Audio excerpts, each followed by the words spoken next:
Today is Thursday, September 23rd, 2021, and the time is 9:01. The AB 3121 Task Force meeting is now called to order. Good morning, my name is Camila Moore, and I am the chair of the task force. Before we begin, let's have the staff do a roll call for attendance and establishing whether we have a quorum. Ms. Johnson, you're recognized.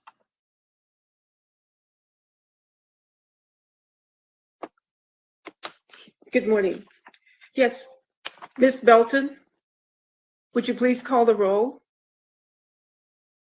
Good morning, Chair Moore and members of the task force. I will now call the roll. Chair Moore. Present. Vice Chair Dr. Brown. Present. Senator Stephen Bradford. Here. Dr. Cheryl Grills.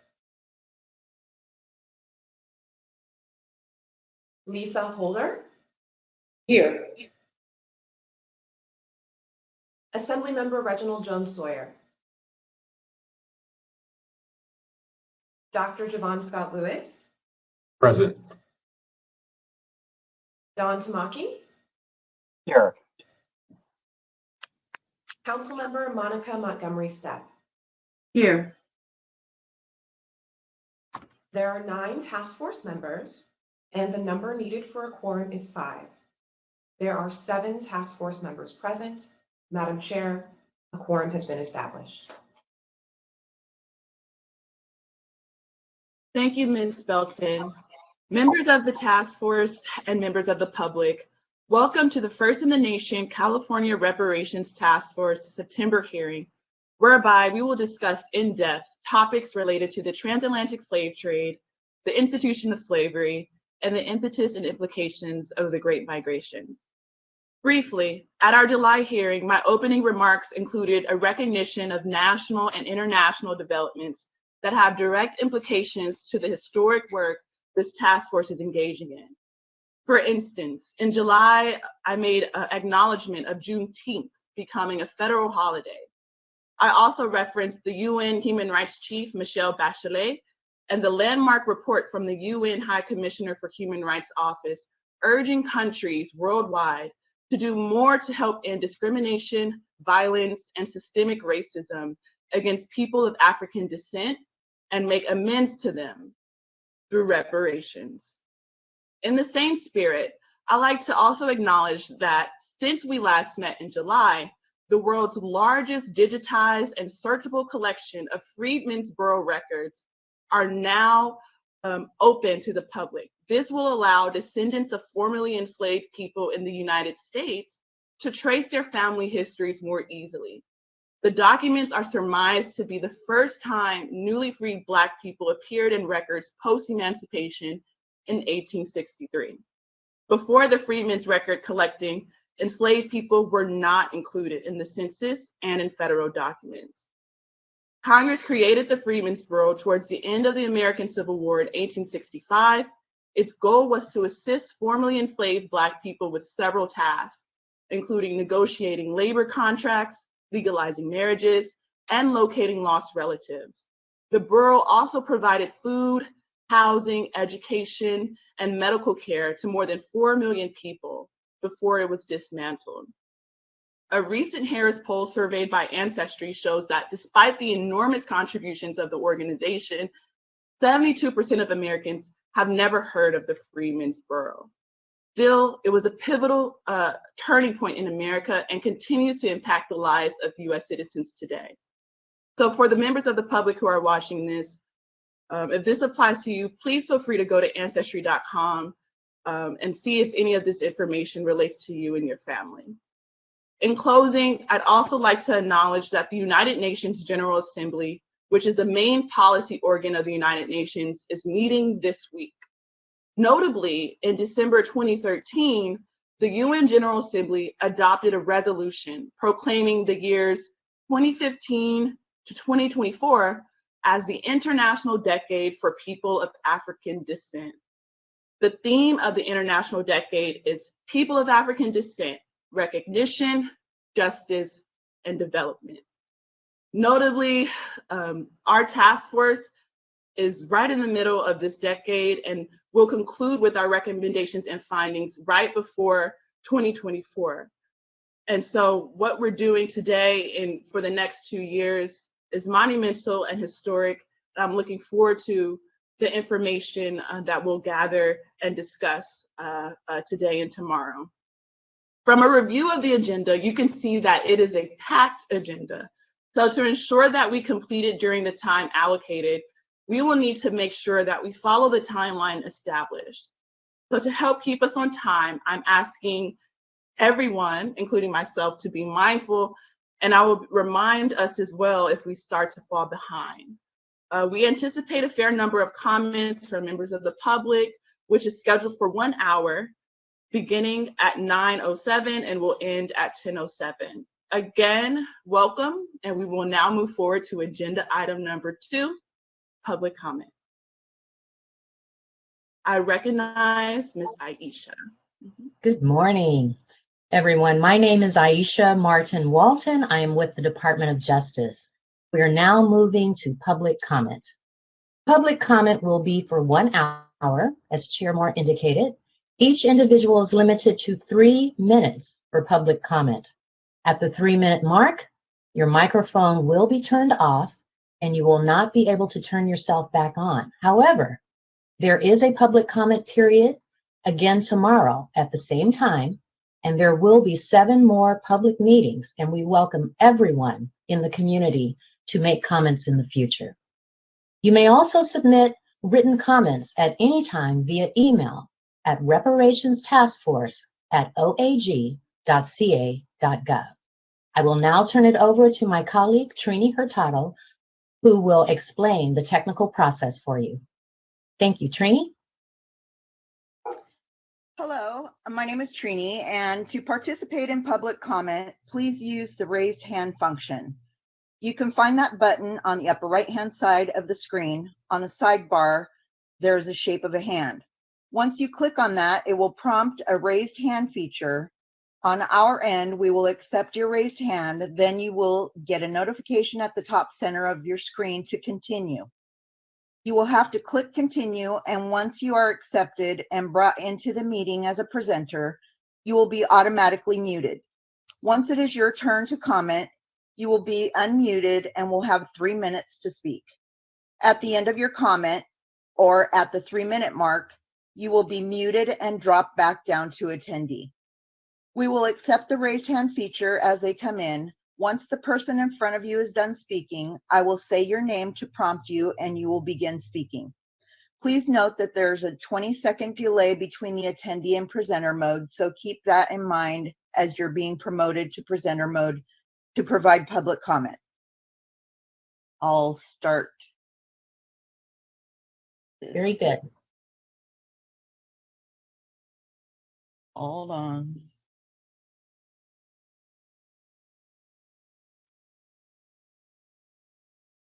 It'll just be a few minutes while we get everyone over. And everyone that I've checked, you need to press the continue button.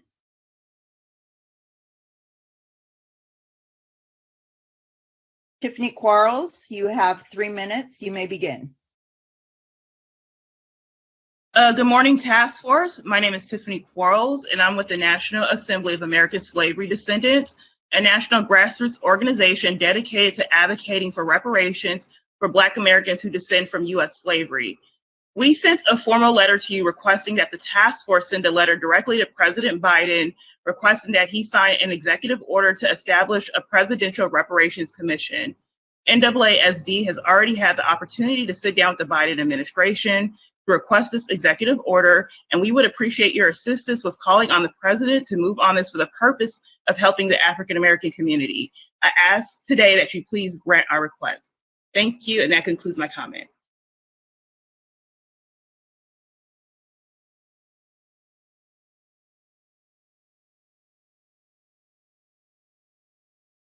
Tasha Henneman, you have 3 minutes. Good morning. Chair Moore, Vice Chair Dr. Brown, and the task force members. My name is Dr. Tasha Henneman, and I serve as Chief of Policy and Government Affairs for PRC in San Francisco. And I also direct the Black Leadership Council, which was founded by PRC's CEO, Brett Andrews. And we are a coalition of California leaders from various sectors that seek to improve the conditions for our Black African American communities. On behalf of the Black Leadership Council, I'd like to begin by thanking you all for your leadership on this issue of reparations. We fully 100% support the goals of the task force to study and develop reparation proposals for African Americans and recommend ways to educate California on your findings and recommend appropriate remedies. Black African American people have far too long been on the receiving end of criminalization, misdiagnosis, and other punitive measures that woefully miss the mark on providing appropriate cultural or trauma-informed interventions, often causing long-lasting irreparable harm. We see this happen across one's lifespan and even beginning in utero, not having access to quality, culturally appropriate healthcare. I know I'm preaching to the choir here, but while some policy improvements have led the way to addressing the many disparities that Blacks and African American individuals face in their daily lives, there's still a long way to go as we seek to apply equity and parity across all communities, ultimately creating a more just society. The Black Leadership Council seeks to be a catalyst to improve conditions for Black African American populations across the San Francisco Bay Area and California. We are a community convener and coalition that has serves over 500,000 clients per year across a myriad of service modalities. So now is the time for sweeping policies that address the historical legacy of slavery and systemic racism. And we believe that establishing racial equality isn't just about creating diversity, it's about taking intentional action to create equal opportunity for everyone to access quality education, healthcare, wealth, and housing, and much more.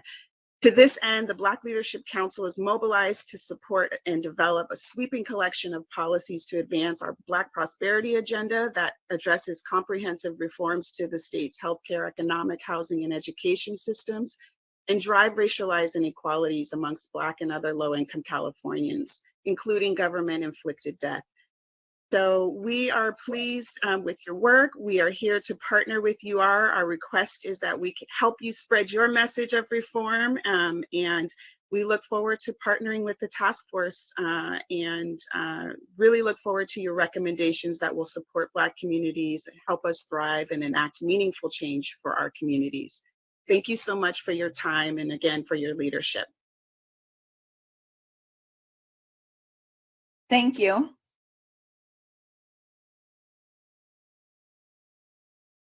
Friday Jones, you're up. You've been unmuted. You have 3 minutes. Okay, great. Good morning, task force members. My name is Constance Jones Mohammed. I'm a city commissioner for Mayor Garcetti's Los Angeles Reparations Task Force. I am a co-chair for the National Assembly of American Slavery Descendants and the Los Angeles chapter. And our local chapter is a member of the Coalition for a Just and Equitable California.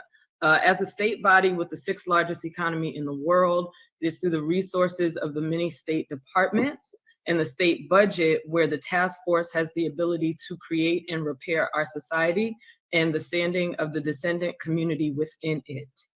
There is an opportunity to create a wide variety of benefits in addition to compensation for generations to come. The creation of whiteness and the dehumanization of Blackness has cost this nation its humanity and greater GDP by stifling ingenuity and economic growth.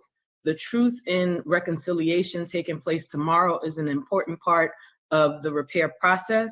This task force must consider the wealth inequity created by racism and the loss of revenues to the state. Plessy versus Ferguson in 1896 required whiteness in naturalization law. If you were not white, you were not a US citizen, and if you were not a citizen, you had no political voice. Today, I'm here to exercise my voice. The Coalition for a Just and Equitable California has been steadfast in vocalizing our desire for a strong community engagement plan. I'm thankful to Tammy Mack and Stevie Wonder for allowing me on KJLH Radio, and Dominique Suprema and Tavis Smiley of KBLA Radio to publicize this month's hearing dates and the subject matter on today's agenda. NAASD Los Angeles has drafted proposals to the city council members for discretionary funds to be allocated for marketing campaigns for future hearings. We are grassroots advocates willing to think outside the box to increase in community engagement, but this body has to expeditiously initiate a plan so as to not politically disenfranchise the beneficiary community through this process. Thank you so much for your time this morning. I appreciate what you all are doing. Have a great day. Thank you. Charisse Crier, you have 3 minutes. Thank you. Good morning. My name is Charisse Crier. I'm a direct descendant of American slavery on both paternal and maternal side and a second generation Angelino. In August, Leonard Lutton, a Jamaican national of Brooklyn, New York, was sentenced by the U.S. attorney for a lottery scam. In Dr. Javon Scott Lewis's book, Scammer's Yard, it is alluded that such scams are a form of reparations. I have 2 questions for the commission today. One, can the commission clarify if it sees this activity as a form of reparations? And 2, can you please confirm whether the commission is advocating for other descendants of slavery living in the U.S., i.e. non-descendants of American slavery, to be awarded reparations in California? For example, I cannot make a claim to CARICOM for reparations. Those are my questions. Thank you so much. Thank you. Simon View, you have 3 minutes. Hi, can you hear me? Yes, we can hear you. Oh, thank you. Hi, my name is Simon Vu. Thank you to the chair and task force members for the opportunity to provide comments. Simon Vu on behalf of CBHA, the California Council of Community Behavioral Health Agencies. CBHA is a statewide association of mental health and substance use disorder nonprofit community agencies that provide behavioral health services to nearly 800,000 Californians. At CBHA, we recognize the impact of health disparities on the communities our member agencies serve, and in particular, communities of color continue to suffer from behavioral health conditions at disproportional rates when compared to their white counterparts. A study shows that Black Americans are 20% more likely to experience serious psychological distress than the general population. In addition, Black adults are more likely to report feelings of sadness and hopelessness than white adults, but less than 9% of Black adults receive mental health services compared to 18% of white adults. For communities of color in America, particularly the Black community, the psychological impact of discrimination, racism, and historical trauma is severe, which exacerbates stigma, which in turn impacts their willing treatment. CBHA is exploring ways to address these inequalities through our Race and Social Equity Task Force.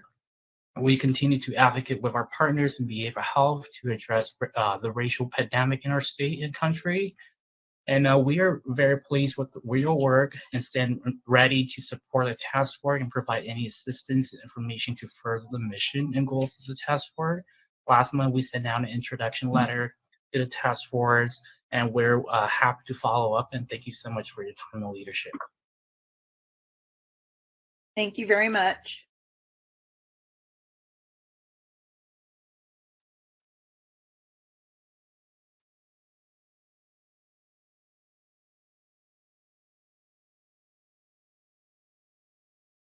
Does anyone else wish to make public comment? Please use the raised hand feature. Ms. Martin Walton, I would like to interject to briefly recognize Member Grills and Member Jones Sawyer. Please do. Welcome. Yes, that is all. We can resume with public comment. Thank you.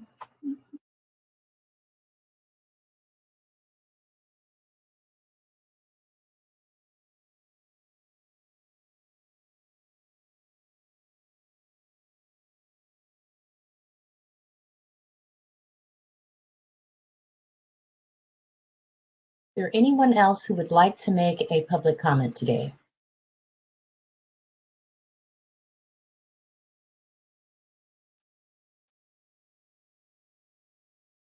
Trini, do we have anyone else in the queue? No. Okay. It is now 9:21, and Chair Moore, we can, it's your pleasure. We can wait a couple more minutes, or we can turn it back over to you to continue the meeting. You please unmute yourself. I'm wondering, is it possible to reserve, we can do this potentially through a motion, reserve the balance of the time for public comment towards the afternoon to give people another chance to comment? I don't know if that is an option.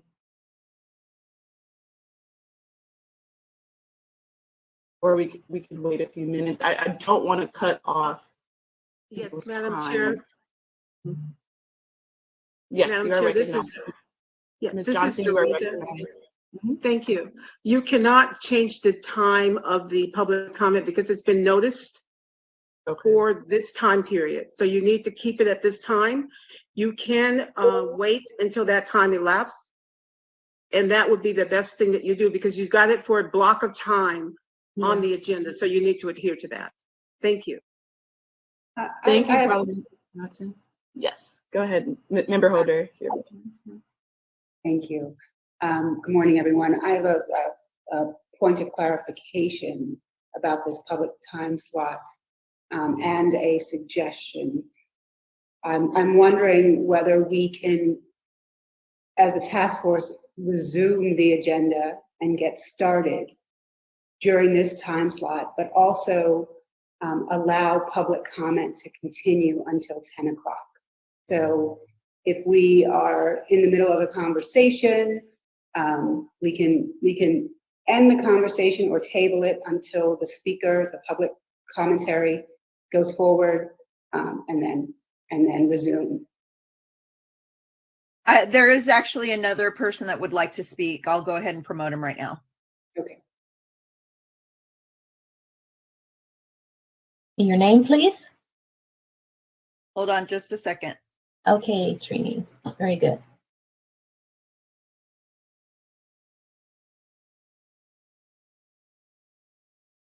Garrus Young, you have 3 minutes. Yes, my name is Garrus Young, and I represent the Bay Area Health and Equity Initiative, also known as BARHI, and we are the membership body of the 11 Bay Area Health Departments. And we came together in May, and we convened a group of 35 African-American-led organizations to come up with a Black housing strategy within the Bay Area region, effectively known as Black Hat. And so while I recognize that reparations covers a wide range of remedies that we need to seek and that we need to address at this time, we also would like to highly put on the radar that, we know that housing is one of the worst forms of discrimination that we have had in this country. And we also know that when it comes to the health disparities, those things that drive the inequities within our health, things that happen outside of the doctor's office, they are related to housing. And it was ever so present when we looked at when the veil was lifted off of the inequities and all the things that we did during this COVID-19 pandemic. With that said, we hope that BARHI, as well as the Black Housing Advisory Task Force, will be able to work together with you on remedies to our housing situation and all the other things that have helped to that has impacted our African-American-led population and has led to inequities, over incarceration, over policing, all those things in our communities that have brought us to a point to where the equity is not the same for everybody else. And as we address these issues today and look forward to reparations being enacted, we also would like to hold right now that there is that there are ways right now that we could address some of the things starting now in housing, and that's to look at policies and the monies that have already come down through the ARPA funding, the historic state surplus, and the other dollars that should be coming down soon from the infrastructure plan. So we look forward to working with you along with the task force and we hope that you will give us your time. And we know that you will do a good job. And I really would like to thank Camilla because she did address our group. I think it was back in May. So thank you, and we appreciate you, and we look forward to making this what we are owed come to reality. Thank you.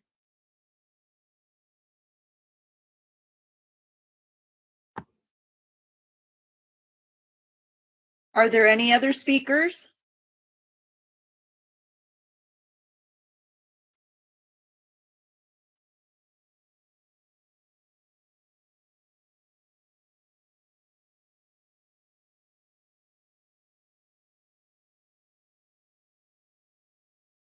There are no other speakers at this time.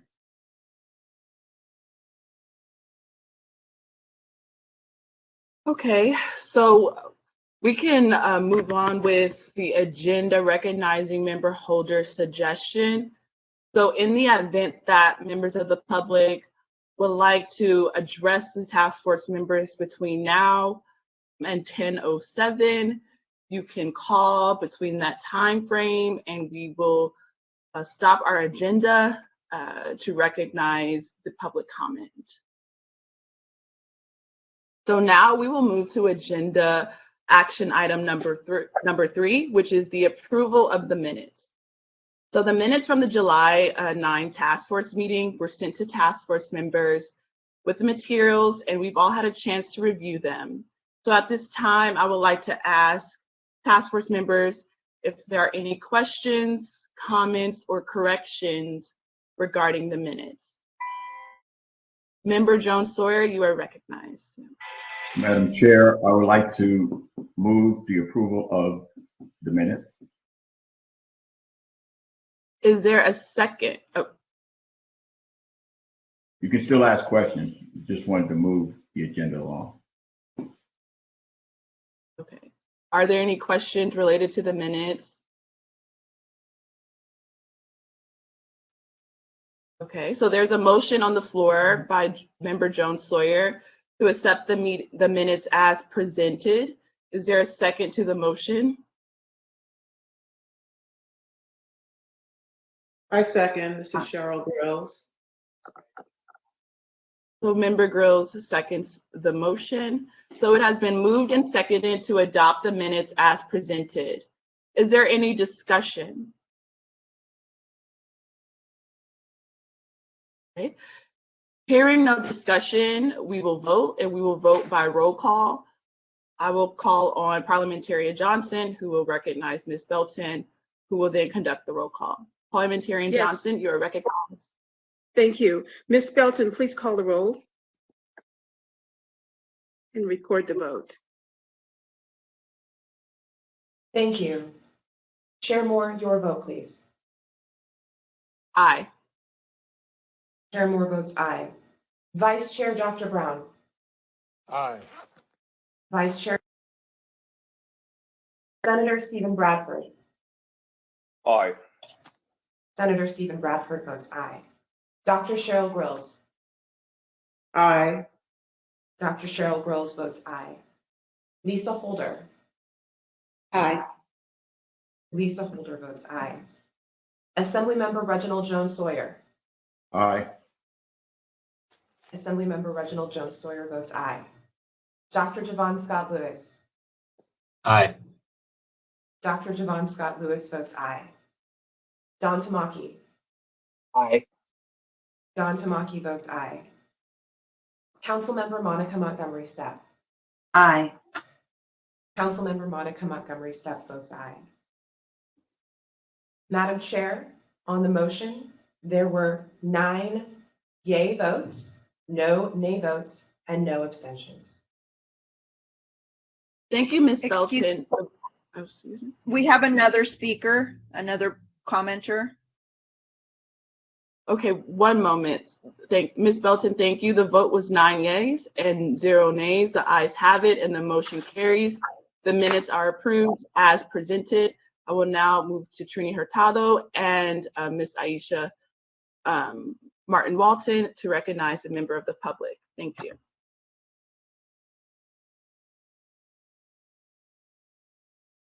Carl T., you need to click on the continue button so I can move you over, please.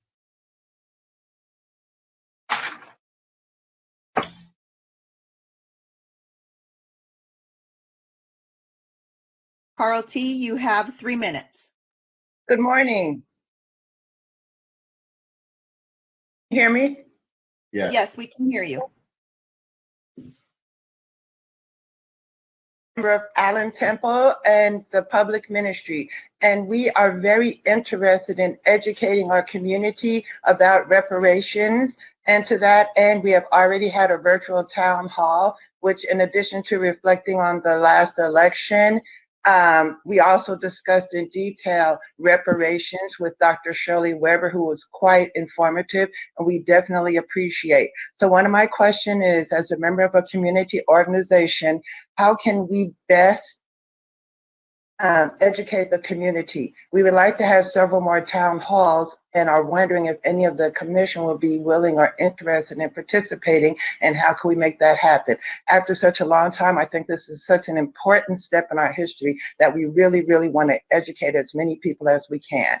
So that is just my request and my appreciation and thanks for you all being on this commission. I know it's long and arduous task, but I just want you to know that there are people out here that want to definitely resoundingly spread this information and educate our community so that we can be, on task with whatever the commission suggests and move this very important issue forward. Thank you. Thank you for your comment.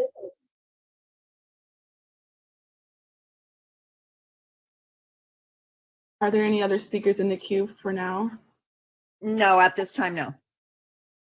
Okay, so at this moment, we will move to agenda item number 4, further consideration of community engagement. Again, to the members of the public, if you would like to call in for public comment between now and 10:07, you can do that. We will continue to go on with our agenda, and we will pause to recognize members of the public in the event that they have any public comment to share with us. So now we will discuss agenda item number 4, further consideration of community engagement. So at our last hearing, we had an open discussion about our community engagement plan.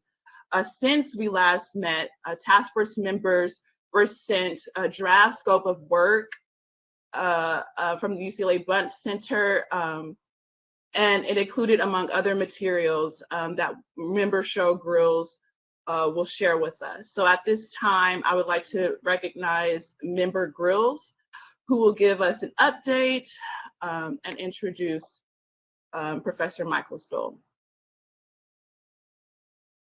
Member Grills, you are recognized. Thank you very much. So I'd like to start with providing everyone with an overview of where we have grown and moved since our last meeting. I'm going to share my screen. However, share screen, this one. Okay. Can everyone see my screen okay? Yes. Okay, thank you. So I'm sharing with you now an update on where we are at with the California Reparations Task Force in terms of the community engagement strategy. First, I wanted to note that we are operating within, and we're mindful of the fact that we're operating within a very broad socio-ecological landscape. At the heart of our focus, of course, is African-American descendants of enslaved Africans. But this is a reality that exists within a broader scope, which is we coexist with people of African ancestry in the state as well as in the country.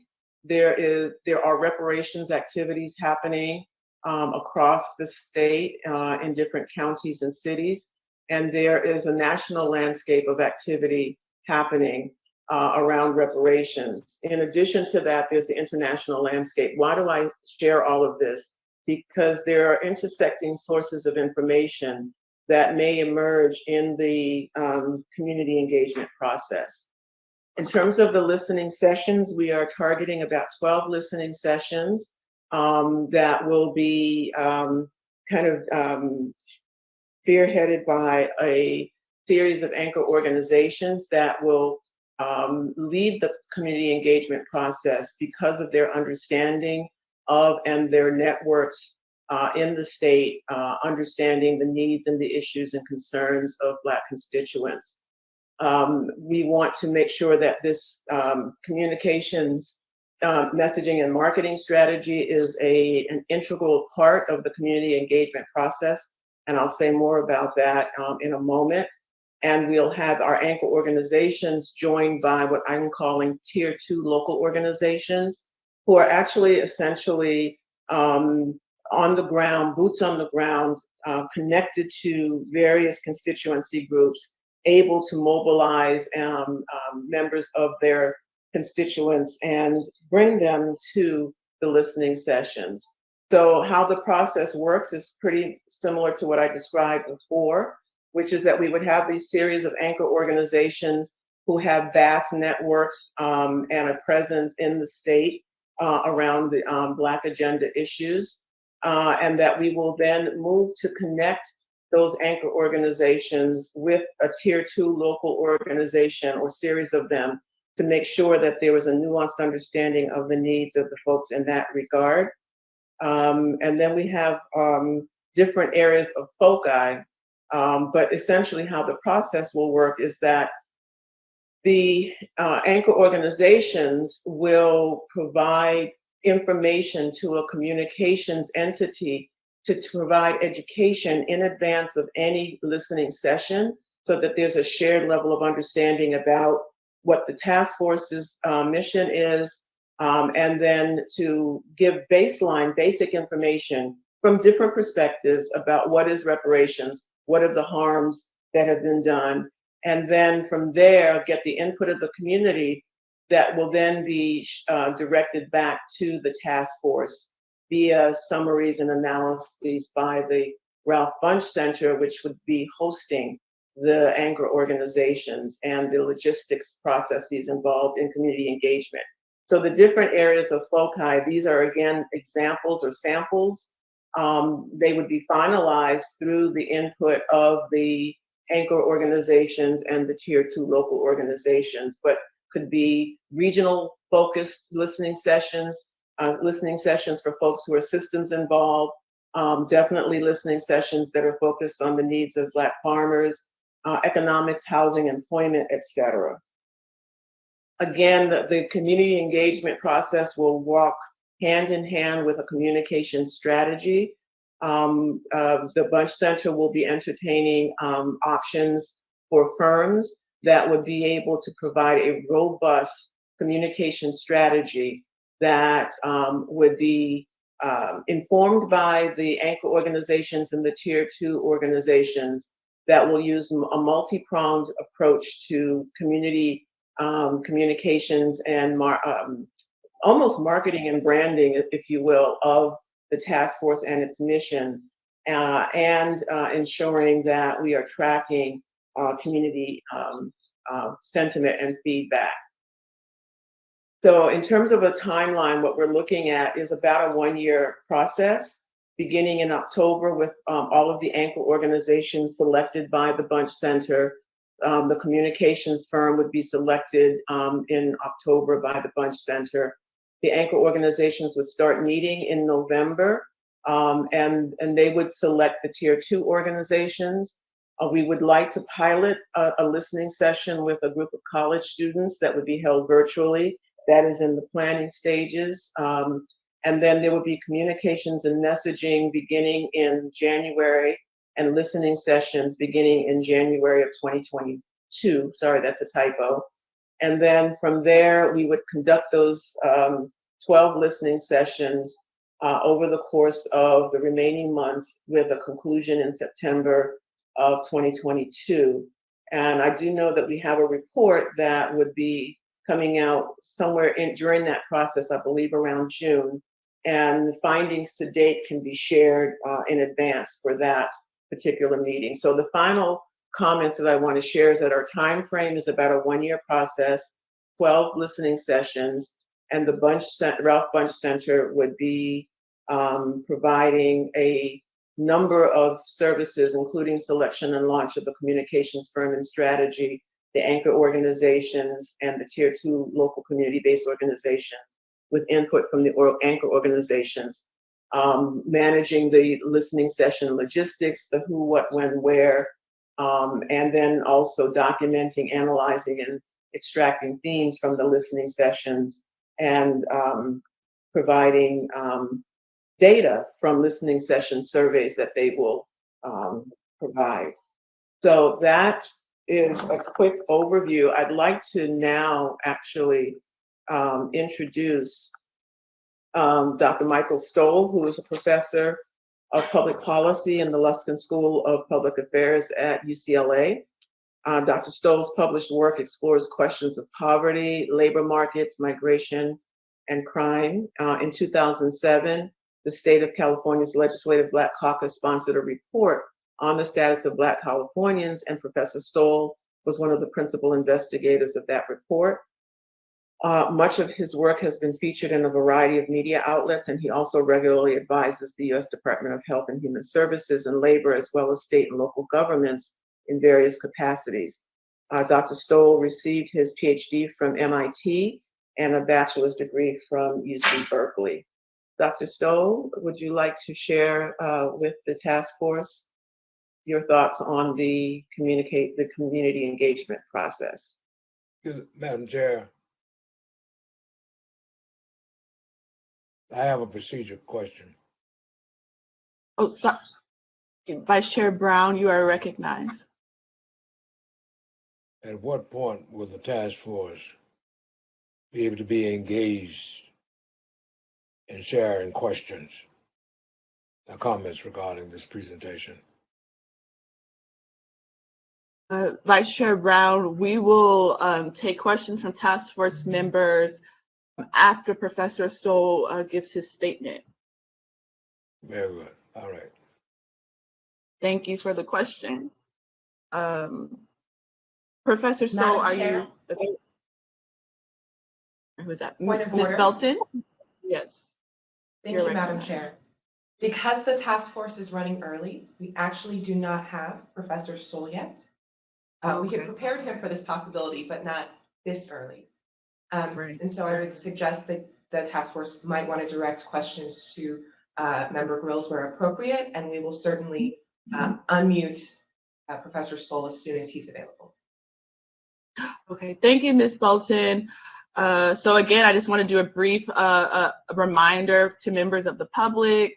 Public comment period is still open. So if you have any public comment, you can call between now and 10:07, and we will recognize you. In the meantime, we will turn back to agenda item 4, further consideration of community engagement plan, and we will now take questions from the task force. But before I take any question from the task force, I want to recognize Member Grills again. Do you have any other comments? Yes, do you have any other comments? No, I think the things that Dr. Stoll was going to speak to, the members of the task force already have in the scope of work that he submitted prior to this meeting. Madam Chair. Chair Brown, you are recognized. As it regards the overall presentation by Dr. Grills, maybe it was mentioned and I didn't get it, but in terms of the involvement of stakeholders, I noticed the Black farmers were there, but I did not see Black educators. I did not see Black civil rights advocates, and particularly the National Association for the Advancement of Colored People, and the Black church, which has been, back to our enslavement, our bastion, our high tower of hope. We have to, in my estimation, engage those significant entities in any community engagement.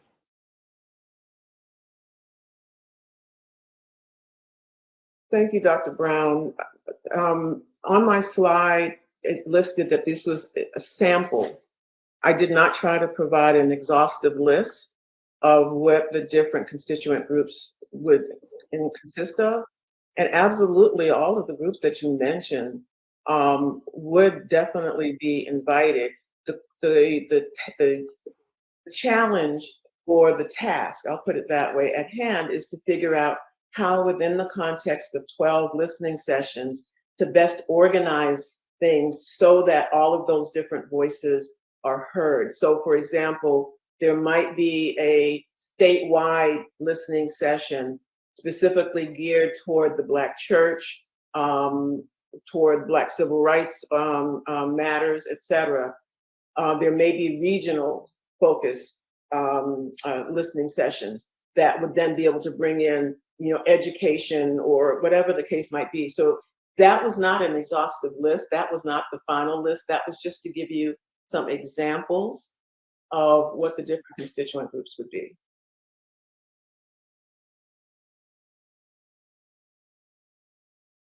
Okay, I have a question, and it's related to the organizations who may or may not be involved in this process. So from my understanding of your comments, Member Grills, you stated that the Bunch Center would be the ones to select the anchor organizations and the tier 2 organizations.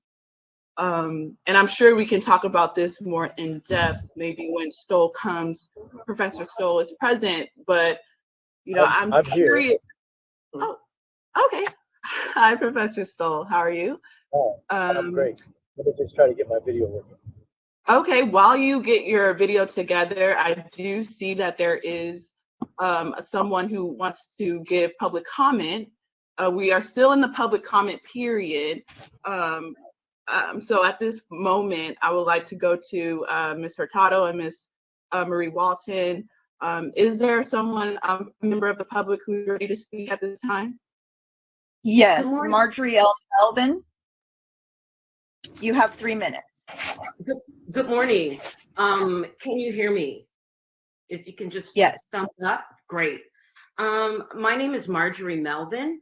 I was born and raised in Southern California. I'm a lifetime member of Delta Sigma Theta Sorority Incorporated, Pomona Valley Alumni Chapter. I'm also a 4th generation African Methodist Episcopal member. I am a member of Prim Tabernacle AME Church here in the city of Pomona. I am a lifetime member of the National Council of Negro Women and a parent and teacher with the California African American Parents of Diamond Bar. My question to the task force is related to the organizations involved in shaping the framework surrounding the reparations program.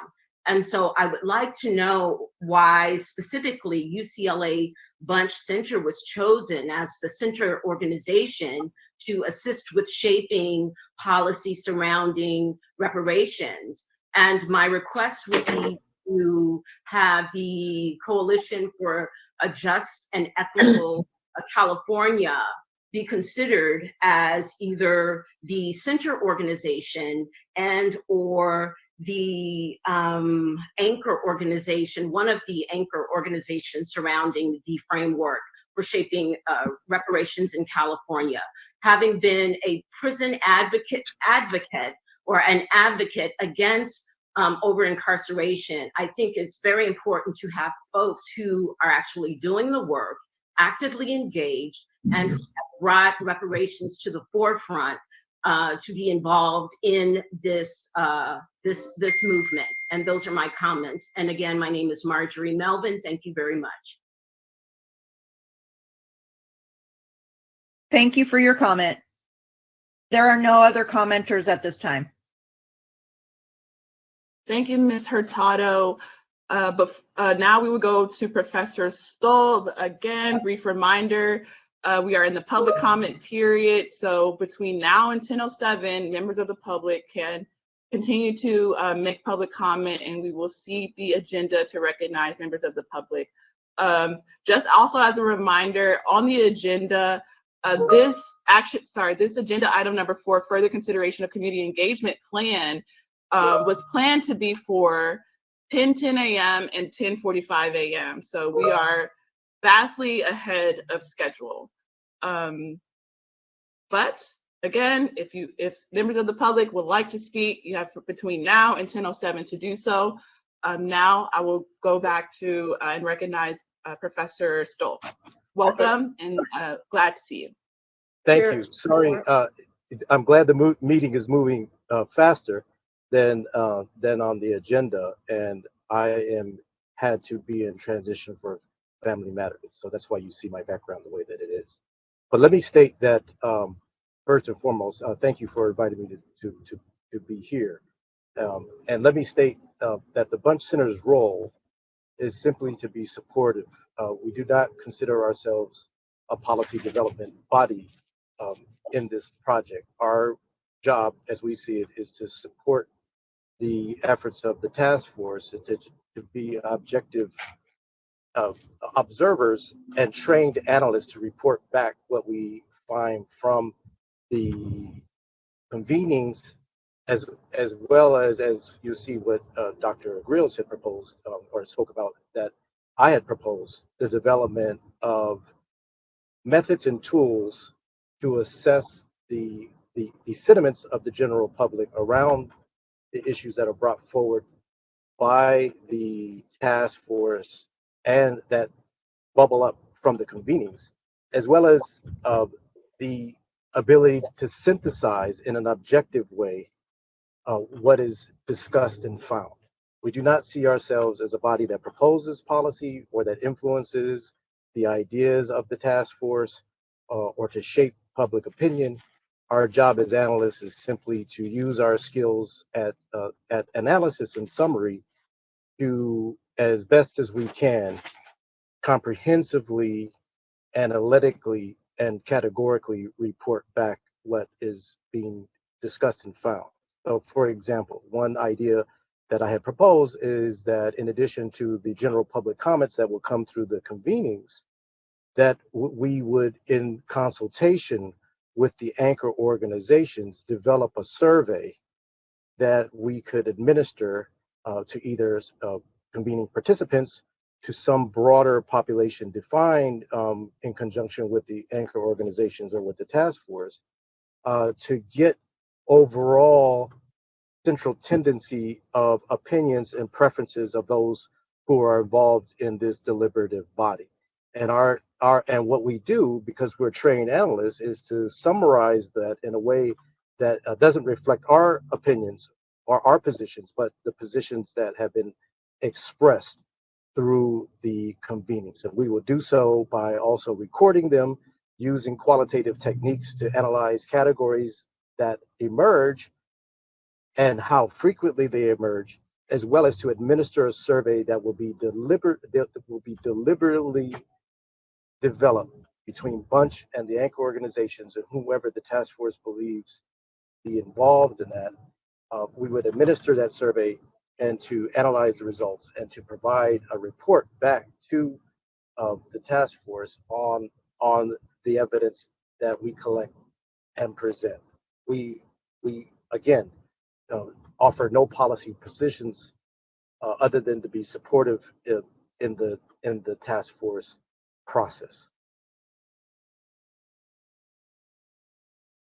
Madam Chair.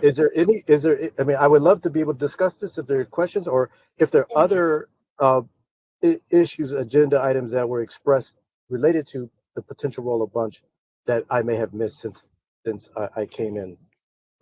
It seems during the middle of the discussion around this topic.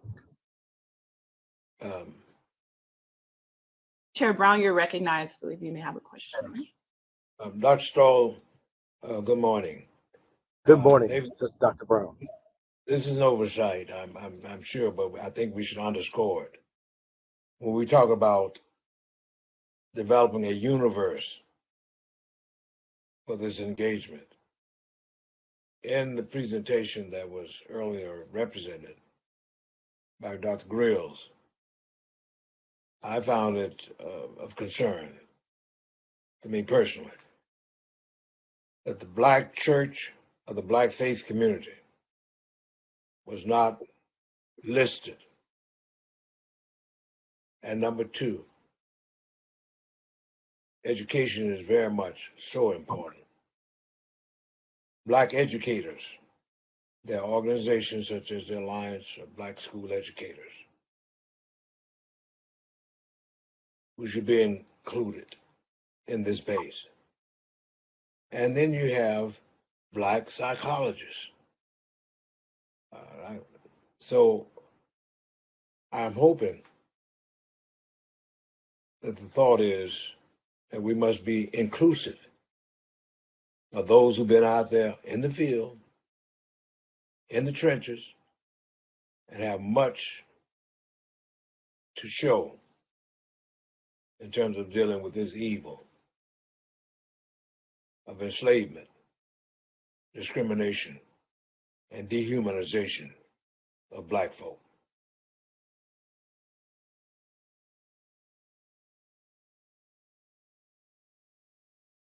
Dr. Brown, this is Dr. Grills again. Since you named me in your comments and you expressed concerns, let me reiterate that what was in that slide were merely samples of anchor organizations, and not even names were anchor organizations, but samples of foci for the listening sessions. And that was not meant to be considered an exhaustive list. Let me also speak to something that Chair Moore was, I believe, beginning to ask a question about. With these anchor organizations, the point of the anchor organizations and which organizations would be selected is expressly around the goal of reach and inclusion. An anchor organization would be, the criteria for an anchor organization is that they are part of a large network that could expand and make sure that as much coverage as possible is occurring in who is touched by the outreach for participation in the listening sessions. Secondly, when we look at some of the anchor organizations that may be under consideration right now, they in fact speak to exactly what you're hoping to be represented. For example, one of the organizations that may be under consideration is a coalition led by and including congregations, Black clergy, a coalition of Black clergy and faith-based organizations in one region of California. Another potential anchor organization is focused on social justice organization that has a network of over 24 Black-led organizations focused on a variety of social justice issues. Another potential anchor organization is focused on the whole issue around census and redistricting, and has an extensive network across the state that's multi-issue. So again, the point is really about reach and inclusion, not about exclusion. Right. Okay, one more. Oh, Vice Chair Brown. I want to recognize the members of the public because the public comment period is still open. We have less than 10 minutes, actually. It closes at 10:07.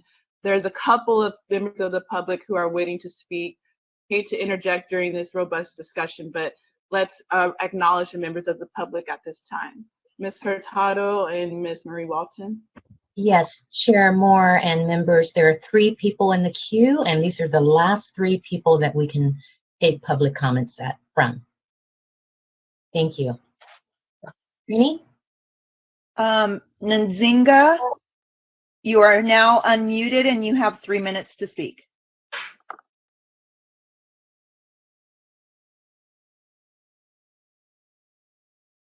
Go ahead.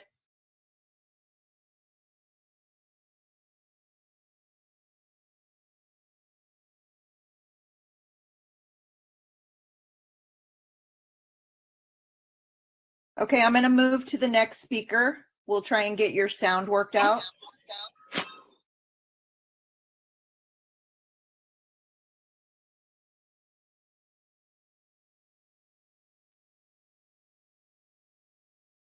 Angela Nerva, you have been unmuted and you have 3 minutes to speak. Thank you. My name is Angela Nirvana. I want to thank each of you here on the task force for investing all of your time, energy into ensuring that Black American descendants of U.S. chattel slavery are repaired. I want to speak about how immigration is being weaponized against us to keep us tethered to the bottom as the permanent anchor of this country's capitalism. That includes California. We have gone from 16% to less than 5% since COVID. We are dying disproportionately, not necessarily because of the COVID, but because of medical bias. We are last in every metric as this country opens its borders to more refugees and immigrants while whipping on the Black ones, the Haitians.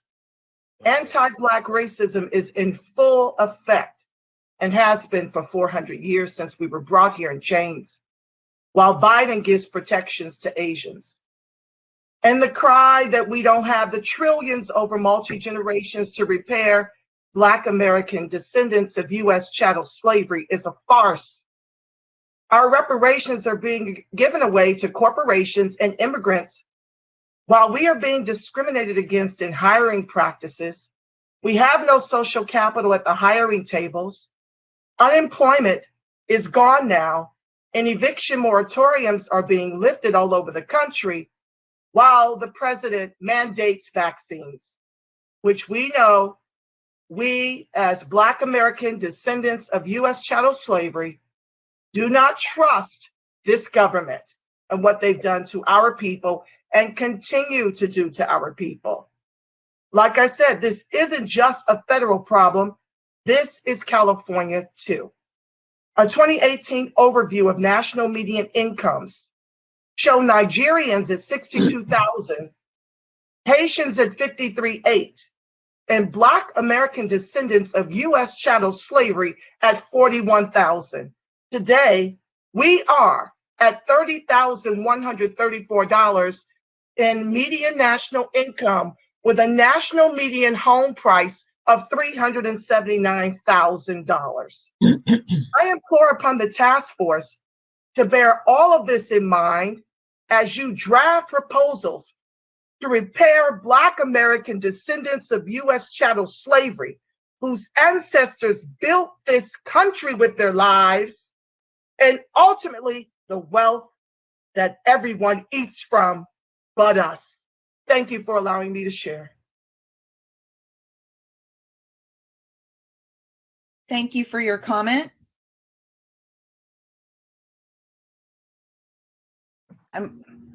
Next speaker. Chris L.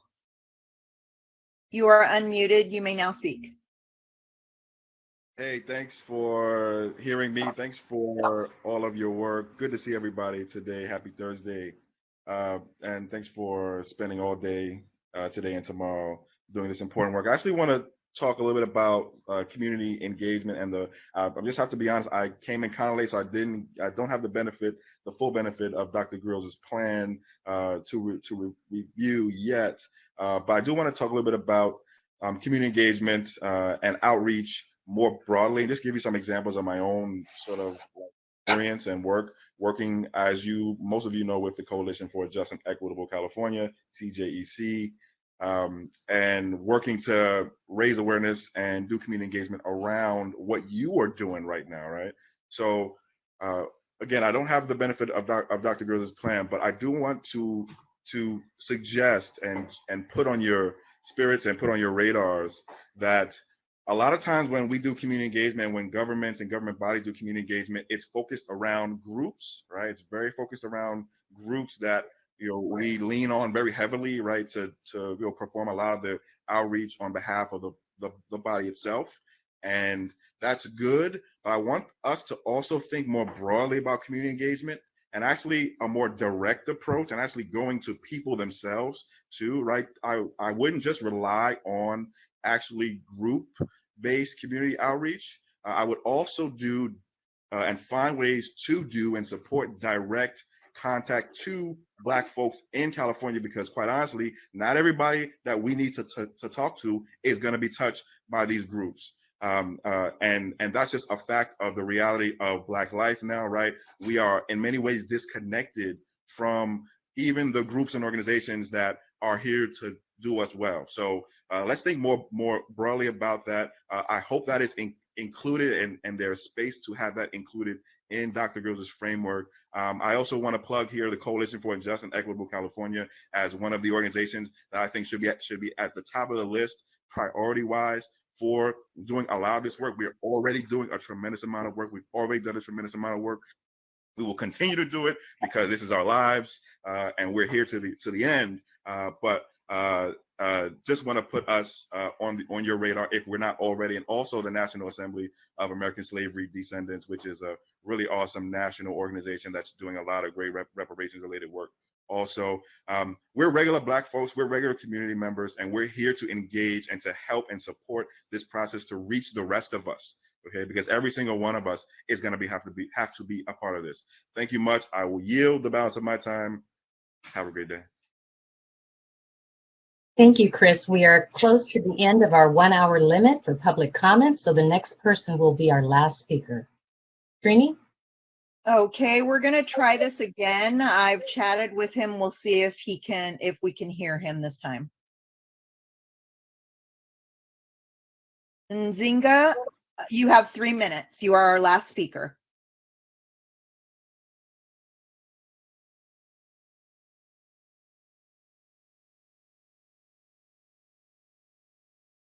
Is there anyone else in the queue that's not Nzinga that could potentially take their place? Yes, there are 3 people in the queue.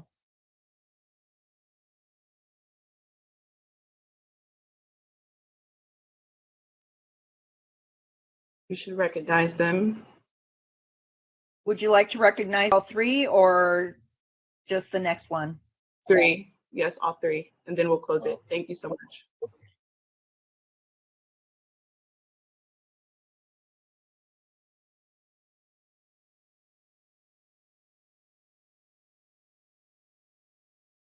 Marcus Champion, you have 3 minutes.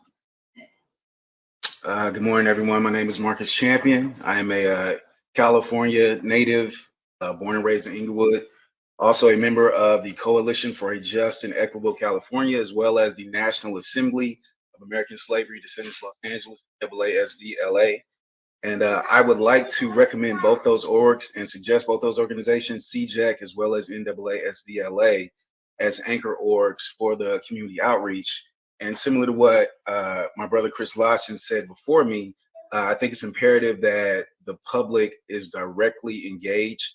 And also, if the task force as well as the Department of Justice can make that a imperative priority to engage the public, because in doing our due diligence and doing our work, we recognize that when it comes to knowledge of this task force, when it comes to knowledge of the work that's happening right now in this important, very important reparations work, our greater Black community within the state is not aware of what's going on.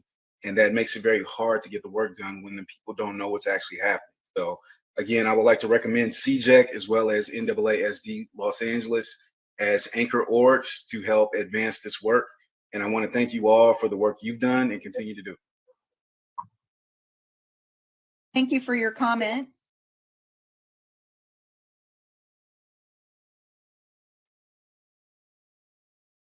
Cash Gains, you now have 3 minutes. Mic check. What's good, y'all? Yes, I'm Black American on both.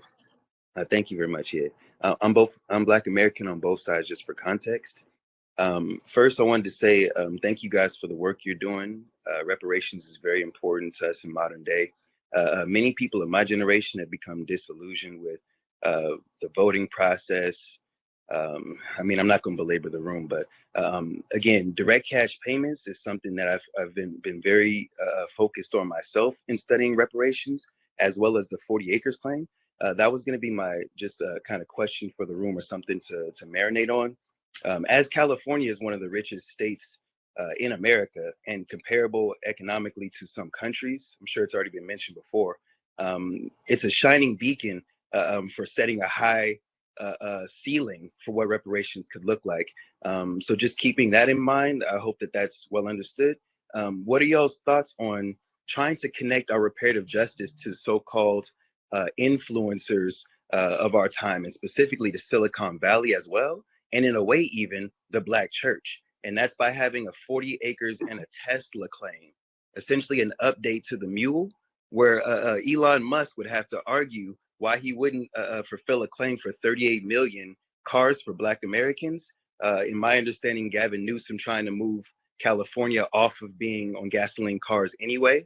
So just something to keep in mind, that we are very, very interested in not just the direct cash payments as reparationists, but in our land, and trying to connect it to something sexy for the next generation.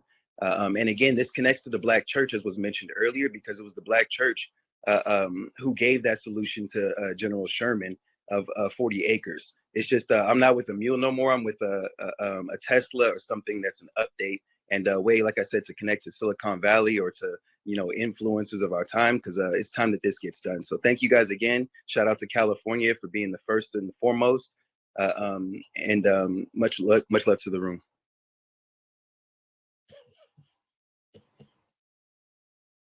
I have one more person in the queue. Her name is Shanita Davis. If you could press the continue button so I can move you over. Otherwise, we'll be moving forward.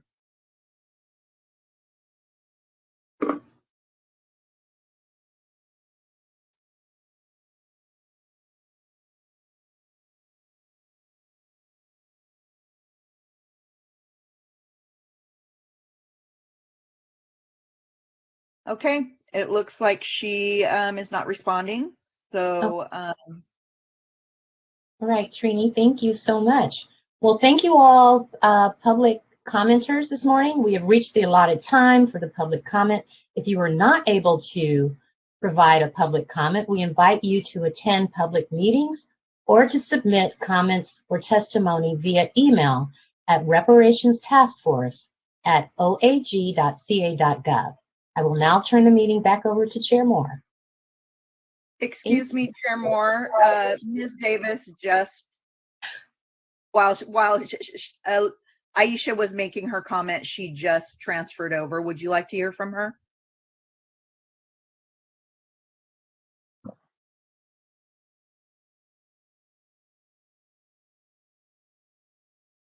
I'm unmuted now. Thank Yes, you you are. all. It is my honor to be able to speak with you all. I'm known for being short and sweet. And my comment is the designation of who we are attaining these resources, benefits for. Are we clear that it should be Black American descendants of chattel slavery and Jim Crow? Are we clear on who these resources and benefits are for?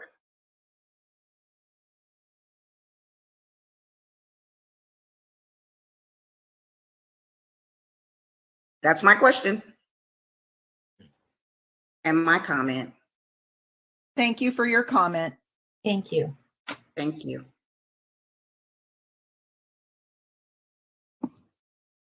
Madam Chair, that concludes public comment today. Thank you, Ms. Marie Walton, and thank you, Ms. Hurtado, for assisting the task force with the public comment period. Now we will resume to agenda item number 4, further consideration of the community engagement plan. And we are right on time and up to date with the agenda. And just as a timekeeping reminder, this discussion will last until 10:45 a.m. Then we will resume with agenda item number 5, which is our first witness panel for the day. So I would like to, Vice Chair Brown, did you have a question that you wanted to pose to Professor Stoll, or should we, should I recognize Professor Stoll in the event that you wanted to continue on with your presentation? Vice Chair Brown, you are recognized in the event you have a question or comment. My only comment is that I want to reiterate and make it patently clear. The concern is that in the concept, in the plan that was presented, for there not to be the vision of the involvement of basic organizations and institutions that have been a part of this struggle since the dove flew out of Noah's Ark, if I may put it that way. I think we have to be very careful that we make sure that we're making optimum efforts to engage those persons who are in the trenches, gather respect in the communities, and our statement of all in the family. And we want to be inclusive and not exclude anyone. But I don't think we need to at all be compromised in any way by intentionally or unintentionally excluding anybody in this thing that's a family affair.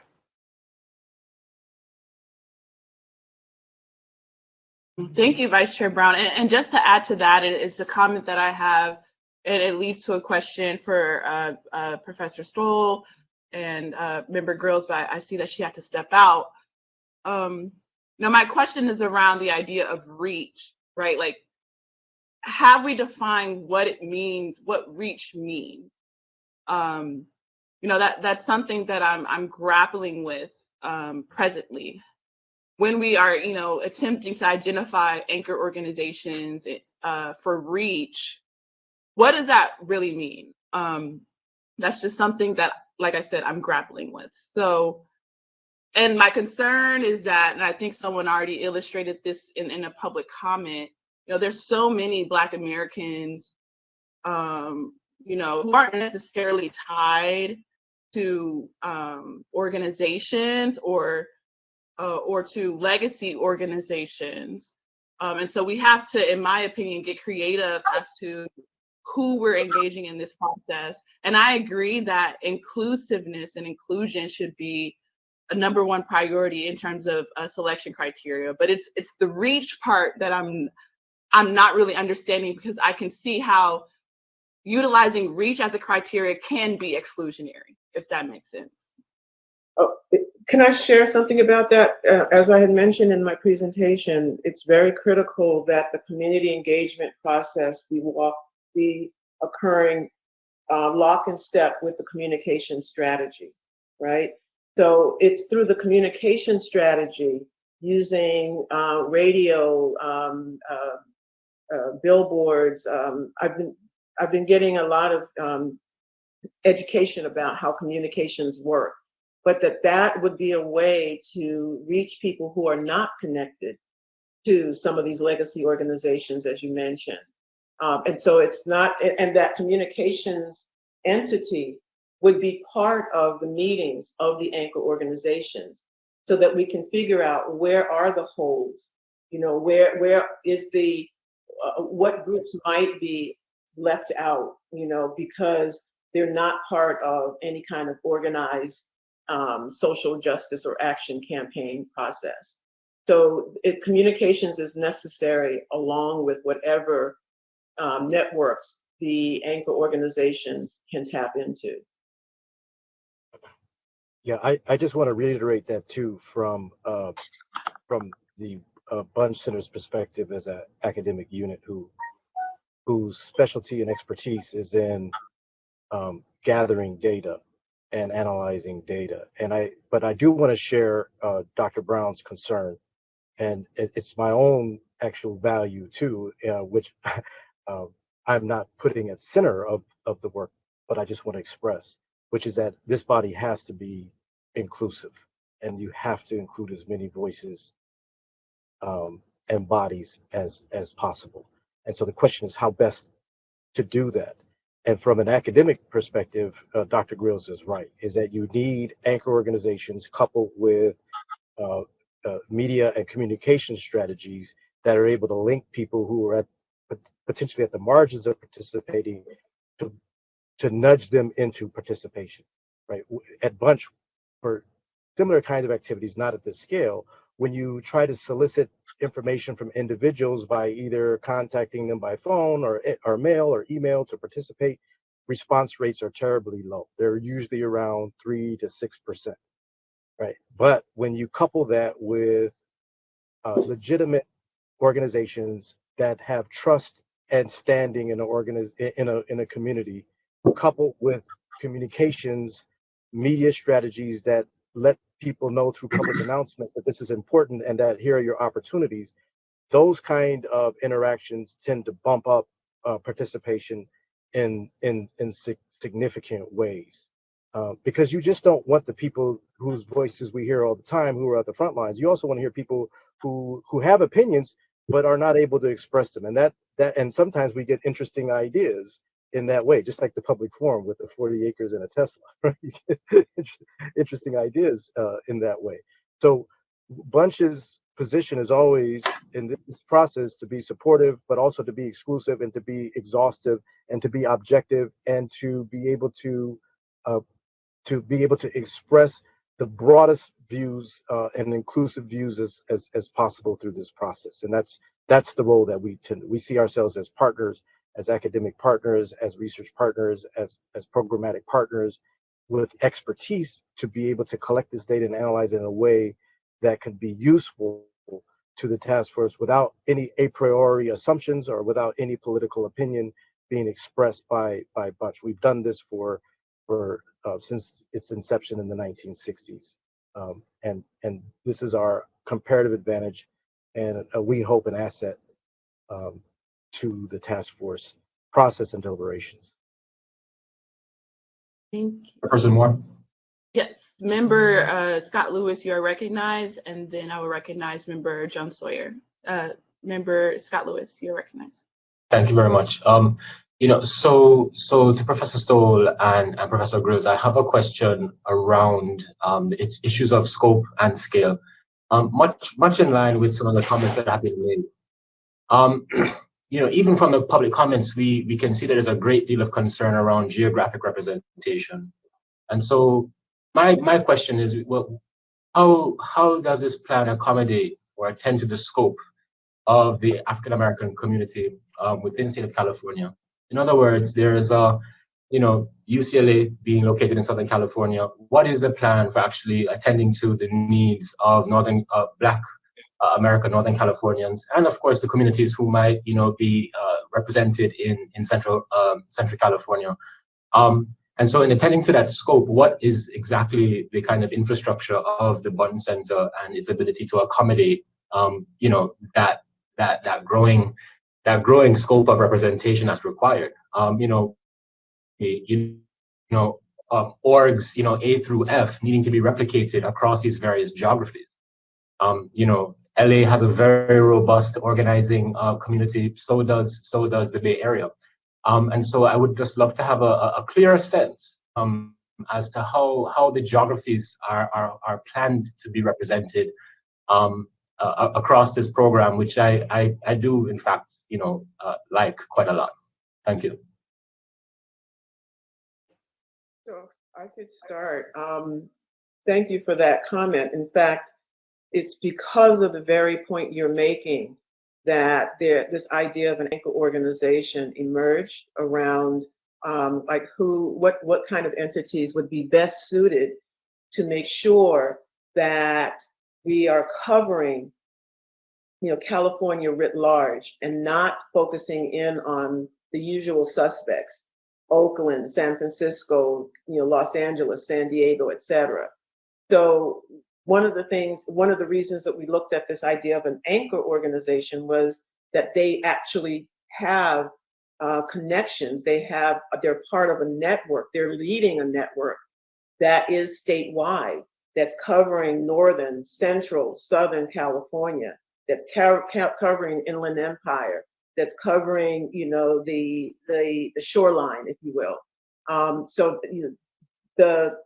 the balance of these anchor organizations needs to be such that they are able to touch and tap into all of the different, or as many of the different sectors of California as possible. And then also why there's this notion of a tier 2 is that there may be small pockets where there is important information that needs to be gleaned from those Black communities. And so those tier 2 organizations would be the ones who are the boots on the ground, trusted, who have a constituency, but also know how to reach the broader community. They know what outlets, for example, are best suited to reach elder African Americans or younger age populations, or folks who are part of, one of the systems, whether that's the carceral system or the education system or the child welfare system, et cetera.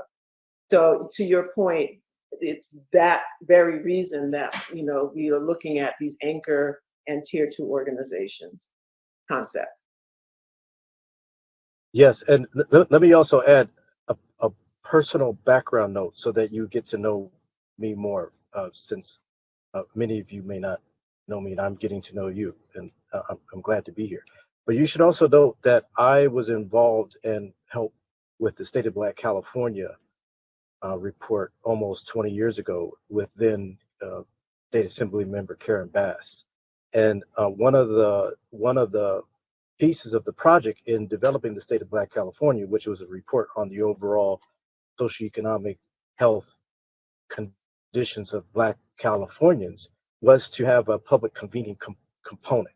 And that public convening component was a process by which we were able to get public input from across the state, but mostly Black Californians, around both their ability to identify the problems that they wanted to see solved and to also express solutions. And so one of the problems that we had was exactly what Jovan Scott Lewis just talked about, which is this problem of representation. But there we were able to look at data and look at where the Black densities were across the state. And you can see they've changed quite a bit in the last 20 years. We have a lot in Inland Empire, there's a lot in Central Valley, in Modesto, Fresno, right? There's all these other places that people wouldn't think would be, central areas of Black concentration, but they are. And so we were able to use that data also to see where it is that we had to be outside of the quote usual suspects that people just identified. So that would be part of the thrust too, to make sure that we understand where Black Californians are living, and also be able to use both the anchor organizations in the way that Dr. Grills talked about, but importantly the tier 2 organizations who are going to be more nimble and are going to be more I wouldn't say more connected, but they're going to also know where a lot of shifts and where Black residents are that would want to be able to be contacted and participate in this process. It has to be a statewide process. This is a statewide task force. This is about discussions around problem identification and policy discussion around reparations for Black Californians. There has to be the engagement, the design of the convenings, and the design of the potential survey to be able to collect information from Black Californians across the state. Could I add an observation? One moment, please. Member Scott, before I see, but I think, what might be helpful, and I would like to suggest, Dr. Grills, is that maybe we have some examples or sample, example organizations. My observation has been that a lot of these kinds of, centers, programs, what have you, are actually quite regionally focused. And so I would want to actually see some examples of some organizations that have that statewide scope. This is based upon my observation. And if we can't, you have these 6 areas. If we accommodate what Dr. Amos Brown asked for, right, alongside some of the other areas like in health, education, housing, family, the public commenter, made a statement about unaffiliated. That Chairperson Moore also reiterated. The scope is actually quite broad, and I think I would feel more comfortable if I were able to see a few examples of organizations that had that statewide scope. And if we weren't, especially in some of these key areas, and if we weren't, I would just maybe suggest considering, establishing, another who could take up some of that regional focus, whether it's a Northern Californian partner, or meaning someone alongside the Bunch Center, right? Some organization alongside the Bunch Center to kind of oversee the kind of breadth of the geography that this really important strategy would need to cover. And I'll end there. Thank you. Yeah, that's absolutely fine. And I would also mention that so I think the task force members submitted suggestions. There was an Excel sheet that I received of organizations to consider, and so that's definitely been shared with the Bunch Center, and we will. No one has been invited yet because we don't have an approved process. So we didn't want to make invitations, like get ahead of the process. So all the recommendations can be sent to Bunch Center. And again, if there are organizations that you think are important to put in into the process of consideration, please do send that to me or send that to Professor Stoll. So that we do have a robust list from which the Bunch Center can do its due diligence in the final selection. Dr. Grills, can I also just state too, because I think very. I have a point of order, Madam Chair. Okay, I'm sorry. Vice Chair Brown, Vice Chair Brown, you are recognized. Thank you, Madam Chair. Friends, we should be, and I hope so, that we are family. And family ought to be of a climate where people can share their true, transparent feelings. We can get off the dime on this matter by looking at, number one, there was not an announcement made by this task force requesting proposals from wherever to do this community engagement. And this is no indictment of the Bunch Center at all.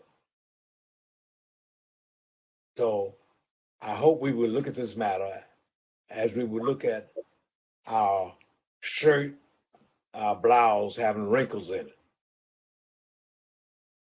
You hang with each other and you iron out the wrinkles and move on and put on the garment.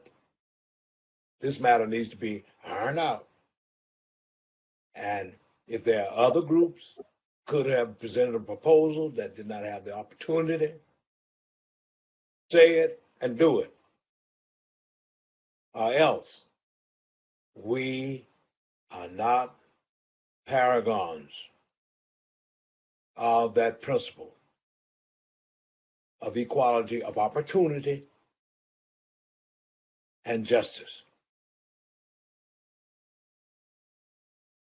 Thank you, Vice Chair Brown, for that point of order. I'm sure Member Grills and Professor Stoll could address that in time, but I did want to recognize Member Jones Sawyer. Please excuse me, Member Jones Sawyer, you are now recognized.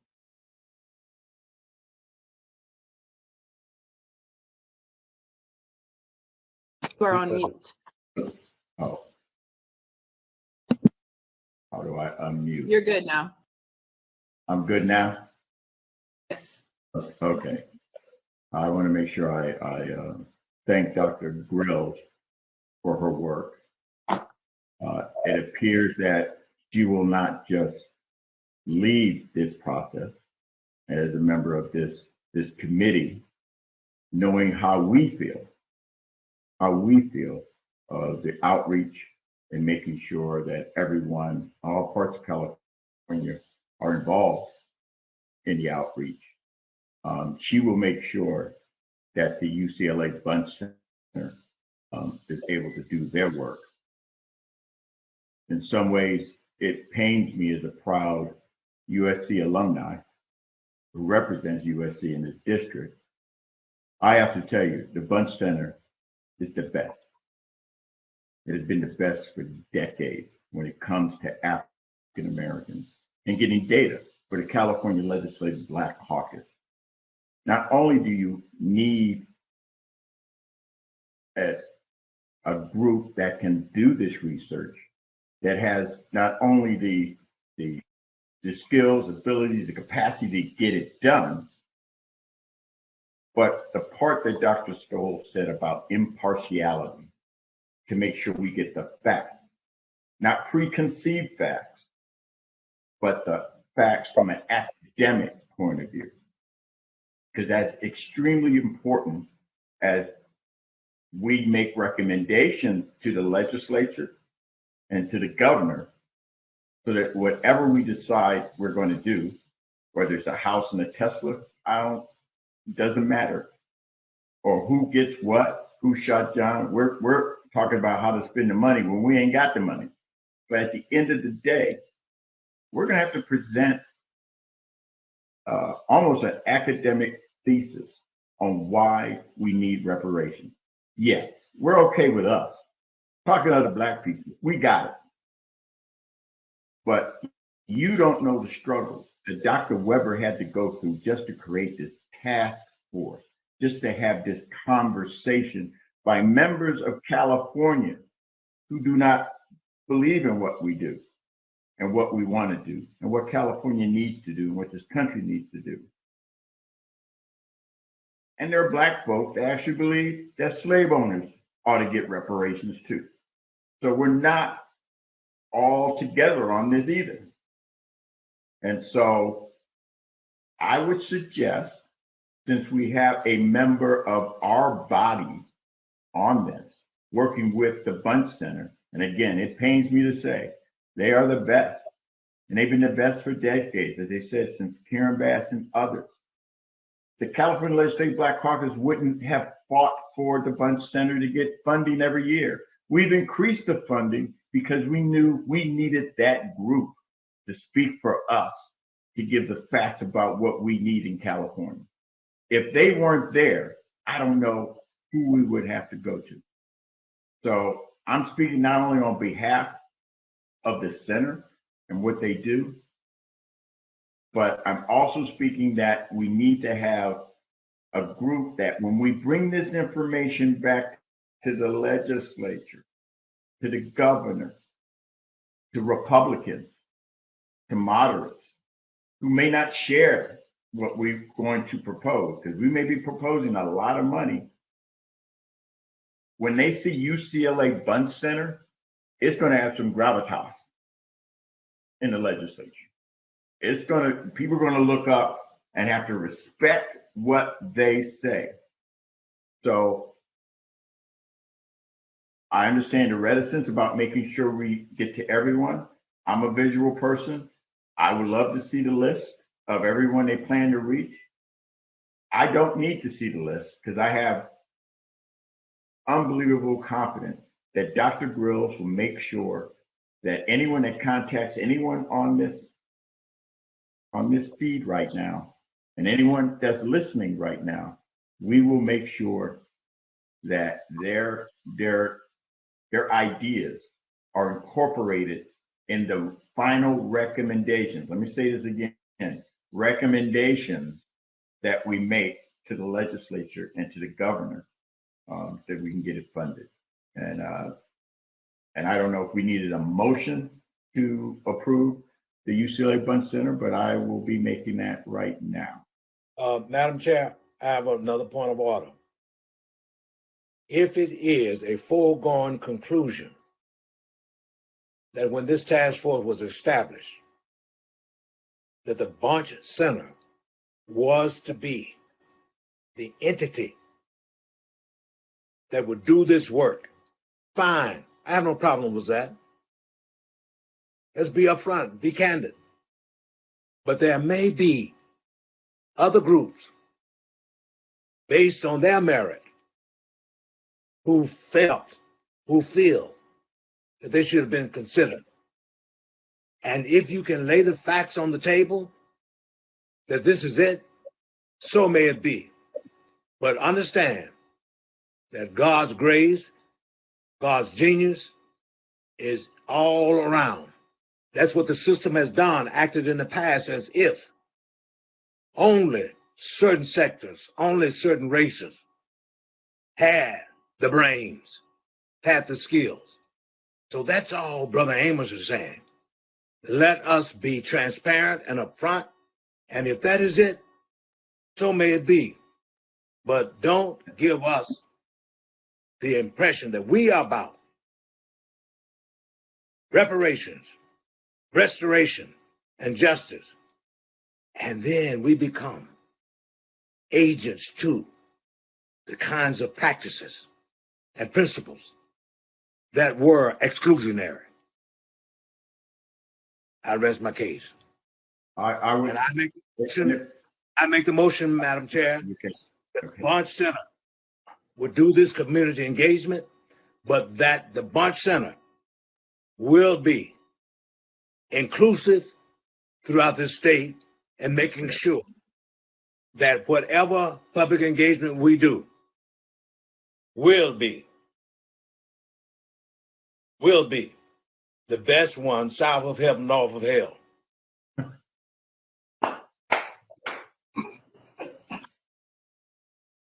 Okay, so there's okay.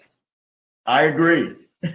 All right, so there's a motion on the floor from Vice Chair Brown to approve the community engagement plan as presented with the notion that the Bunch Center will be as inclusive as possible in its efforts.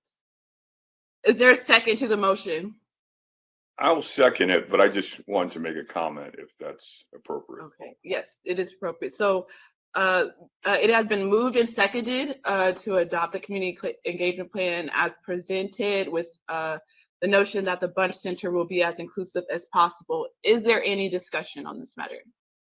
Yeah, I just would want to comment. I hear all the concerns that have been voiced, but I'm going to echo what my colleague Reggie Jones Sawyer stated.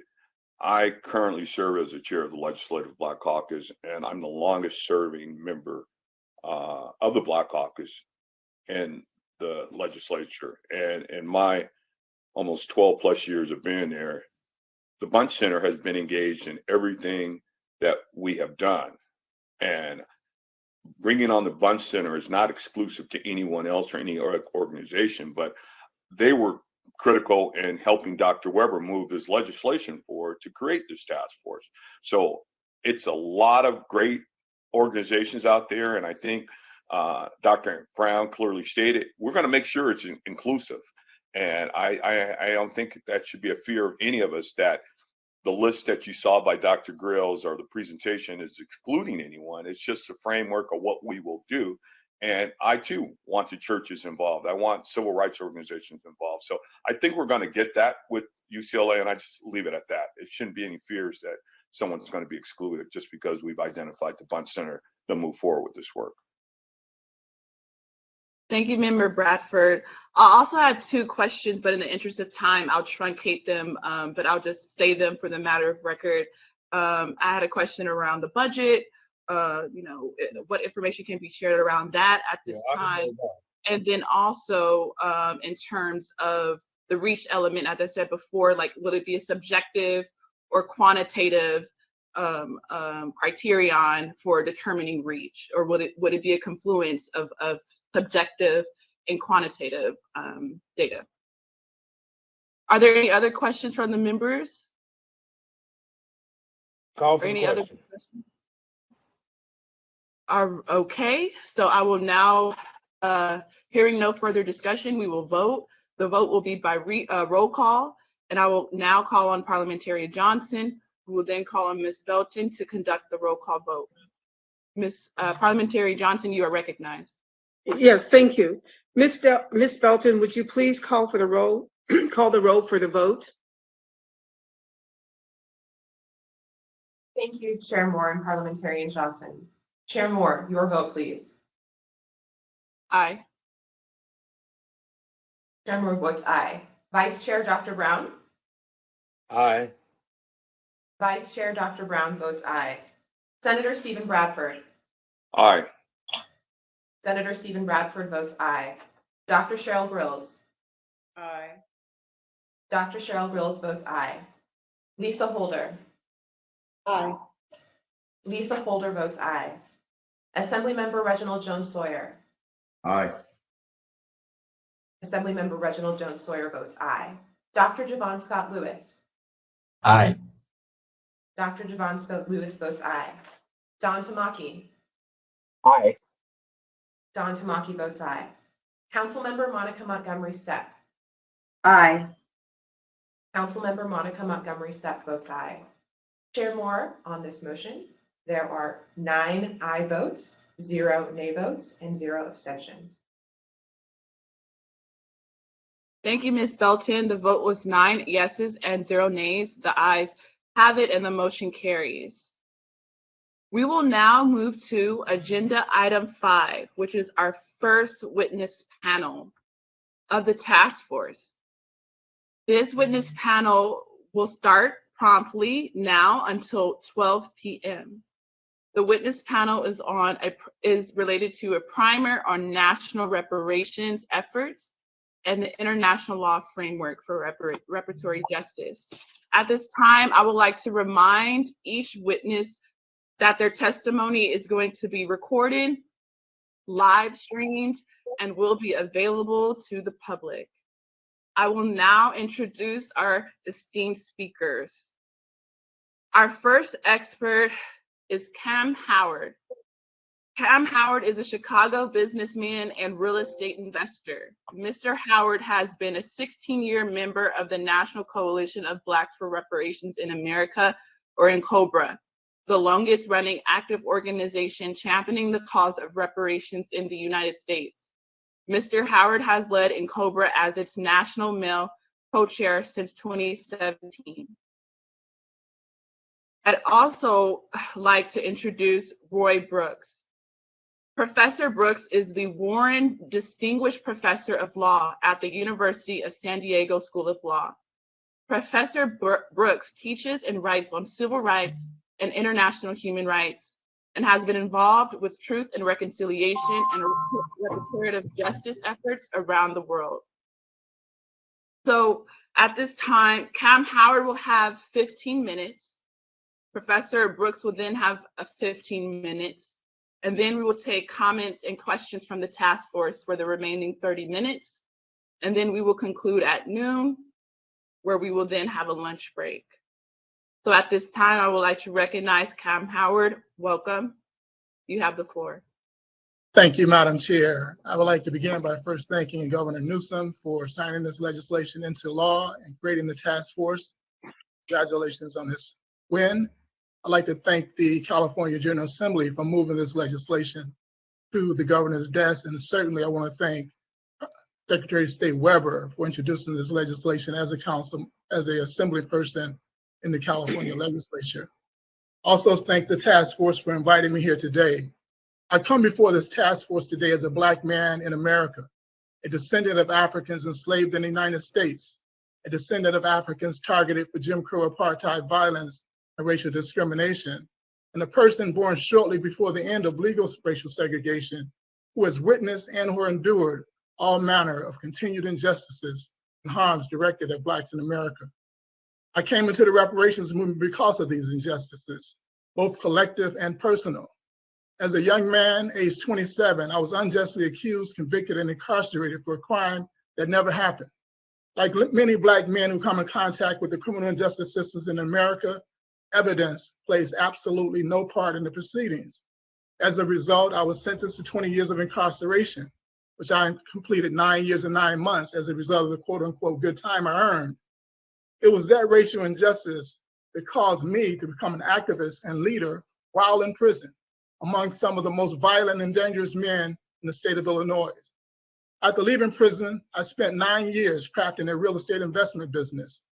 Early success allowed me to go back to school and earn an MBA with a concentration in real estate. Free of economic hardship, I renewed my activism by throwing myself completely into the reparations struggle, something that I was introduced to while in prison by reading a book entitled Introduction to Black Studies by California's own Dr. Maulana Karenga. I joined in COBRA, the National Coalition of Blacks for Reparations in America, in 2006, and fastly moved up the leadership ranks as a result of my intense thought contributions and redress actions. I currently serve as the National Male Co-Chair in my third two-year term. And COBRA was formed in 1987. Prior to becoming National Male Co-Chair, I served as our Legislative Commission Chair. In that role, I led the National African American Reparations Commission, NARC, in revising the federal legislation HR 40 that became the Commission to Study and Develop Reparation Proposals for African Americans Act.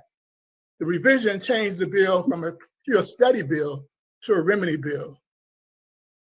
In addition to serving as a NARC commission, I was sought to sit on the advisory committee of the African American Redress Network, a joint collaboration with Howard University's Thurgood Marshall Law Center and Columbia University's Human Rights Center. I chair or serve as the director of several other national reparations formations, including First Repair, whose executive director is none other than Robin Ruth Simmons, former council member in Evanston, who will soon deliver the first local reparations initiative in this country. I've spoken in many major cities in America where there are large Black populations, as well as internationally in South Africa, Ethiopia, and recently Guinea-Bissau.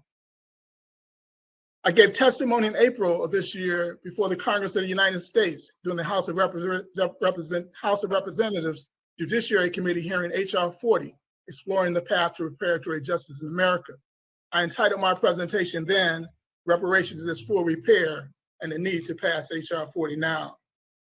I would like to begin my remarks today by reminding or informing this task force of the September 2001 United Nations Human Rights Commission's hosting of a global conference in Durban, South Africa. That conference, the World Conference Against Racism, Xenophobia, and Related Intolerances, attracted 14,000 attendees. There were three major outcomes sought by the North and South American contingent of African descendants who attended that conference.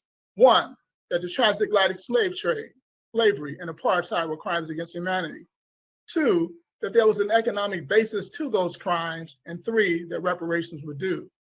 They were successful. In the conference outcome document, the Durban Declaration and Program of Action, the international community of states declared that these actions were in fact crimes against humanity and should always have been so. Thus, there was an economic basis to these crimes. In other words, that the wealth as well as poverty that we see in nations around the world and peoples around the world today is rooted in those crimes. And three, that the countries with African descendant populations have an obligation to engage in redress with and for those populations. The concluding outcome document of that conference and its declarations is the foundation, the very foundation of the current reparations movement in America and globally. This is worth repeating. The transatlantic slave trade and Jim Crow apartheid were and are crimes against humanity, which has no statute of limitations, meaning that if the entity that engaged in those crimes or its antecedent entity, the entity from which it grew from, still exists today, that entity is still, in fact, subject to the obligations of redress for the initial and ongoing crimes that it committed. They were enriched by these crimes, and the victims of these crimes were negatively impacted, meaning that they suffered injury. That impact continues in their descendants today, thus necessitating redress, not only for the crimes committed, but also for the continuing injury. So we have this international model for reparatory justice: crimes, injury, repair. This model was written in the revised version of HR 40. This legislation, HR 40, in Congress now has an unprecedented 193 co-sponsors and was successfully passed out of the House Judiciary Committee on April 14th of this year. We're urging Congress to schedule a floor vote in the House. And HR 40 also has a companion bill in the Senate, S40. The findings and purpose of California's AB 31 legislation, the bill that created this task force, charge you with your duties, were lifted word for word from HR 40. Thus, the above model, crimes, injury, repair, also lays the foundation and provides the direction for the work of this task force.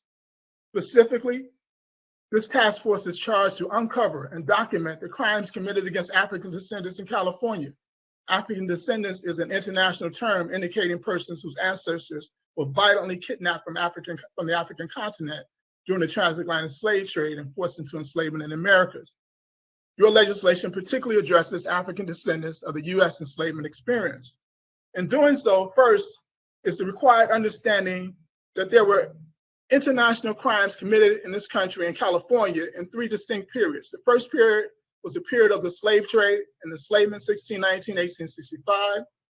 You are asked to uncover those crimes committed in the state of California, or if you prefer using harms, you can use that language instead of crime. Second period was a period of Jim Crow apartheid. Apartheid is an Afrikaans word that means separate development. It is backed by governmental policy and state-committed sanctioned violence and terror. You are tasked with uncovering those crimes committed in the state of California. And the third period is post-Jim Crow apartheid period, 1965 to the present. Police terror, predatory lending, mass incarceration, some of those crimes. As in the first 2 periods, you're also tasked with the duty to uncover and document and catalog those harms. After dealing with the harms, we next come to injuries. A host of injuries have resulted in current living Black Californians because of the crimes of harms committed during those 3 periods. The duty of the task force is to determine and quantify, when possible, the wide range of injury that exists among Black Californians. And COBRA offers assistance here. For more than 20 years, we've indicated to the government of the United States that there are 5 major injury areas that the legacy of those harms negatively play out in the lives of Black Americans today. Those 5 injury areas are: 1, poverty and wealth, the economic reality of Black America that's revealed in less wealth, unemployment and underemployment, lack of access to capital for business development, and et cetera. 2, the criminal justice system, historically and today has been used as a means of economic exploitation, dehumanization, and domination. 3, education, disproportionately skewing the resources to educate our children in ways that intentionally prohibited and prohibits self-sufficiency, American and global competitiveness, and esteem, cultural worth, and value in our people.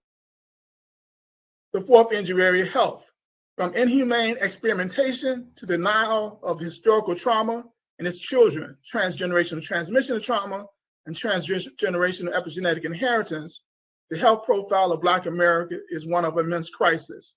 And 5, peoplehood, the devastating attack on African humanity, identity and culture, producing not only among whites, but also among some Blacks, a belief system that confers an immense value on whiteness while simultaneously criminalizing and violently devaluing Blackness. This resulting in anti-Black behavior by whites and retarding potential in Black people. These injury areas have to be examined by this task force. Finally, then, there's repair. Uncovering and identifying the harms, quantifying and illuminating the injury naturally leads to reparatory mechanisms to redress those injuries. Here, written into AB 3121, is your mandate to propose remedies in alignment with international norms of full reparations, which in COBRA calls full repair, as well as special measures. Full reparations enshrined in international law has as its object to, quote, wipe away all consequences, unquote, of the crimes or harms. The framework for achieving that challenge consists of 5 components. Component 1, cessation, assurances, and guarantees of non-repetition. A state responsible for wrongfully injuring a people is under an obligation to A, cease the act if it's continuing, and B, offer appropriate assurances and guarantees of non-repetition. The second component is restitution and repatriation. Here, one is charged to reestablish the situation which existed before the wrongful act was committed, to restore the victim to the original situation before gross violations of international law occurred. How includes restoration of freedom, recognition of humanity, identity, culture, repatriation, livelihood, and wealth. 3, compensation. The injuring state is obligated to compensate for the damage if damages is not made good by restitution. Compensation is any financially accessible damage suffered. Proper compensation is such that it's appropriate and proportional to the gravity of the violation and circumstances. The 4th component, satisfaction, as a means of reparations for moral damage, such as emotional injury, mental suffering, and injury to reparation. And finally, 5, rehabilitation. Rehabilitation consists of mind, body, emotional, and spiritual healing. Healing of the lasting effects of the trauma of enslavement and segregation, post-segregation crimes. Briefly, for reparations, special measures must also be taken into account. Special measures is a wide range of policies that may not normally be introduced. However, because of the severity of the harms and injury, they become absolutely necessary under international law. In addition, special measures requires the collaboration of all governmental instruments and bodies. Thus, I have attempted to lay out broad but also specific guidelines for the duty of this task force. It is needless to say that your work will inform the federal government, as well as local and other state reparatory justice efforts around the country. And COBRA is committed to encouraging synchronistic actions in these reparatory efforts. You have added in our mission by basing your legislation on HR 40, from which other municipalities and states have followed. And COBRA is here for continued assistance to this task force every step of the way going forward. And with that, I would say, Asante Sana, many thanks for the justice work you have engaged and for allowing COBRA to offer our aid. A Luda Continua, Pamoja Tashindi, and Mili Shaka. The struggle continues. Together, we will be victorious. Thank you. Thank you, Mr. Howard, for your expert testimony. We will now go to Professor Roy Brooks. Professor Roy Brooks, you are recognized. Thank you. Thank you very much. Perhaps I should say a bit more about my background before I go through my statement. And I'm just going to highlight aspects of the statement. I assume that people have already read that. I graduated from Yale Law School, where I served as an editor of the Yale Law Journal. Upon graduating from law school, I clerked for a federal judge. And then I worked for a time as a corporate lawyer on Wall Street at the firm of Cravath, Swain and Moore, before becoming a law professor at the University of San Diego Law School. And I'm in my 43rd year of teaching, both at the University of San Diego and at another school, actually two other schools. And during that time, I produced, with the help of some very capable students, over 20 books and 100 articles. The last 25 years, I've been focusing on past atrocities and post-conflict justice, writing a few books and several articles on that. And I got into the study of past atrocities, of redress, and I do refer to it as redress rather than reparations, because reparations is just one way of responding to a past atrocity, one way of effectuating post-conflict justice. There are others, and I talk about that in my statement. An editor of an academic press asked me if I would look at the matter of reparations. This was in the mid-1990s. And I rejected that because I thought that the notion was rather foolish and that there was really nothing to be gained from spending time and effort on that. But then he proposed that I look at it from an international perspective, which I did, and spent a great deal of time and a number of years traveling the globe, basically, and presenting papers and studying with study groups around the world, in Poland, in Copenhagen, and I saw there, looking at the various ways in which governments responded to their past atrocities, that there were some best practices. And one of the practices is the one that I prefer, which is the atonement model. But before I get into that, what I'd like to do is to just sort of go through and to highlight various components of the international redress movement. I think that there are conceptual tools there, as well as experiences, which can greatly help us think through this complicated question of redress in slavery.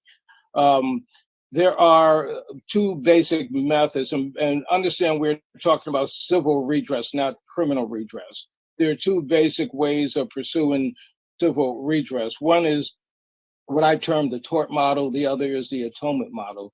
The tort model is backward looking, it is victim focused, and it is compensatory. That is to say, its main purpose is to seek compensatory justice and sometimes punitive justice. And that is sort of the received tradition. It certainly was a received tradition when I came on the scene in the mid 1990s. The competing model, which I saw in international experiences, is the atonement model. And that model, in contrast to the tort model, is forward-looking. It is perpetrator focused, and it is restorative. In other words, its primary mission is to seek restorative justice. And restorative justice means restoring a broken relationship between the victims and the perpetrator of an atrocity, and also to give the perpetrator of an atrocity the opportunity to restore its moral character in the aftermath of the atrocity. And the atonement model has two components. One is atonement and the other is forgiveness. Atonement is the perpetrator side of the equation, and that requires the perpetrator to issue a genuine apology. And there are various ways of defining that term, which I can do, and which I do in the statement. I'd be happy to elaborate on that. And also to make the apology believable by doing a redemptive act. And that redemptive act is a reparation. So the concept of reparation under the atonement model is quite different from the concept of reparation under the tort model.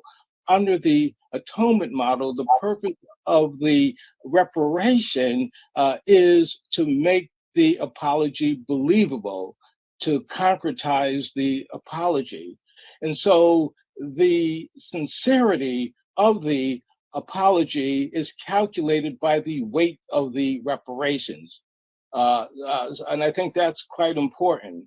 And once a sufficient atonement, that is to say apology plus reparations, has been tendered by the perpetrator, then the question of forgiveness arrives on the victim's desk, kind of like a subpoena, a civic one, not a moral one, because there's no moral obligation attached to the victims here. It attaches to the perpetrator.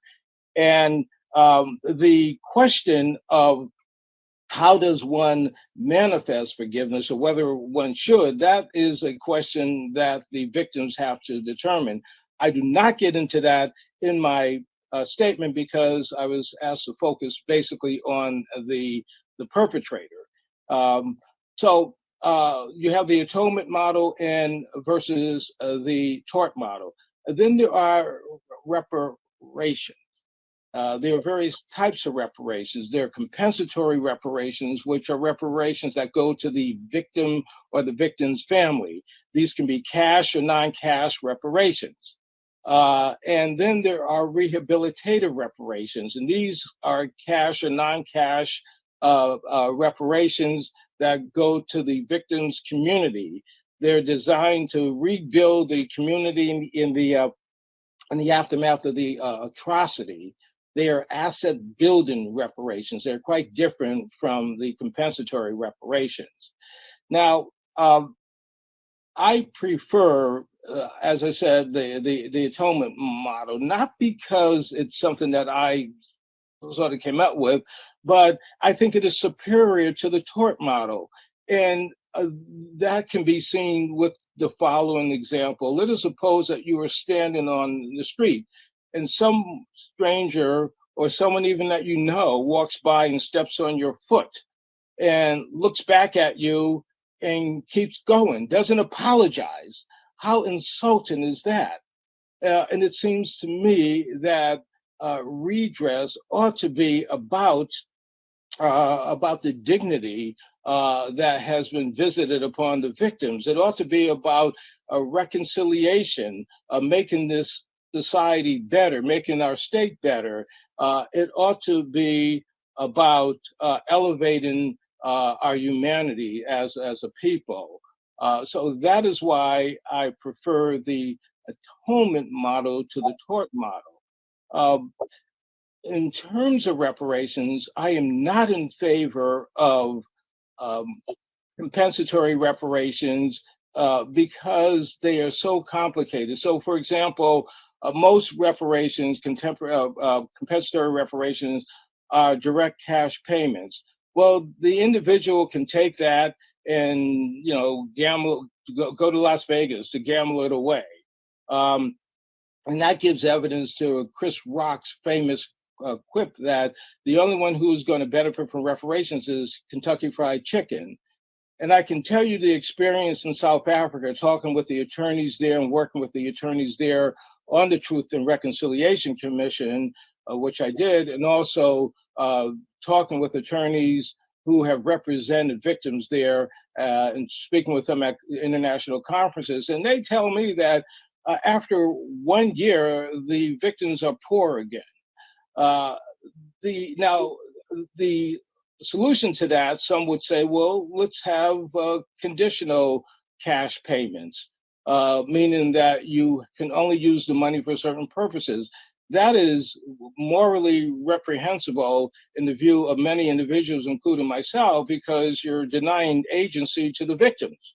And we don't do that with anyone else who receives a compensation from an injury. So the other problem with compensatory reparations is that they are very, very difficult to formulate, difficult to administer, and difficult to determine who gets them and who does not. So for all of those reasons, I do propose and recommend strongly rehabilitative reparations, but I do not suggest that you provide a hodgepodge of rehabilitative reparations. In other words, you should focus on one or two important items. And in the paper, my statement, I recommend boarding schools as a focus. And why? Well, because boarding schools are foundational. Once you get a good education, it opens up all kinds of opportunities. There are socioeconomic benefits that derive from that. I look at the African American students who were my classmates at Yale Law School, including one Clarence Thomas, and all of them have done well economically, socioeconomically, and more importantly, their children and grandchildren have done well.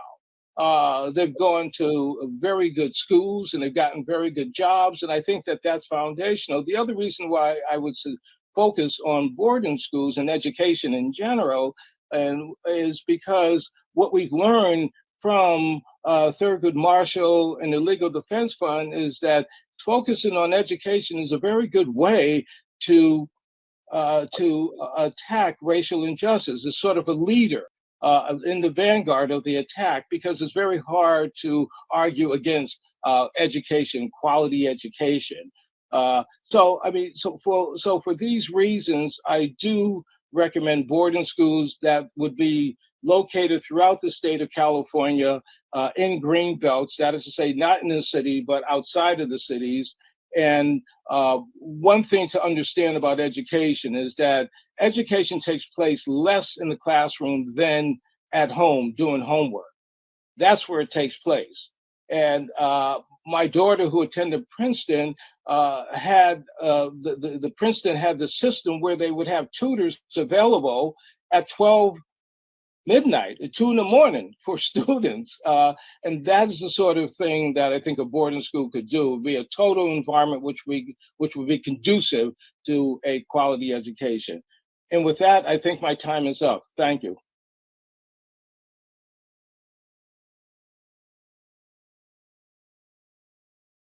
Thank you, Professor Brooks, for your expert testimony. At this time, we are going to take comments and questions from the task force. I'll begin. I have a question for Mr. Howard and a comment/question for Professor Brooks. So my question to Mr. Howard, it relates to Evanston and the local reparations model. Evanston made news recently for being, the first in the nation local reparations model whereby Black Americans, and you can expand on this, Mr. Howard, because I'm sure you know more than me, receive reparations in the form of housing vouchers, which is extremely significant. But there was also some criticism that, the Evanston model wasn't as comprehensive as it could be. So my more pointed question is, how do you have any suggestions or recommendations for how California, the state of California, can improve upon the Evanston model? And my question or comment to Professor Brooks, thank you. In reading your materials, I found it to be quite interesting and informative. I did not see any reference to Kentucky Fried Chicken in your comments. I have a concern because when we talk about compensation, I just wanted to make it clear, my opinion, that and we haven't gotten to the point where we're actually proposing recommendations for what reparations could look like.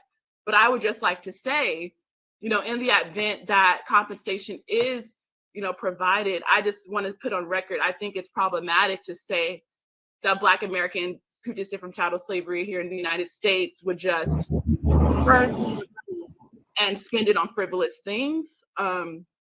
There's even data to support that Black Americans, out of all Americans in this country, we save the most, despite having the least.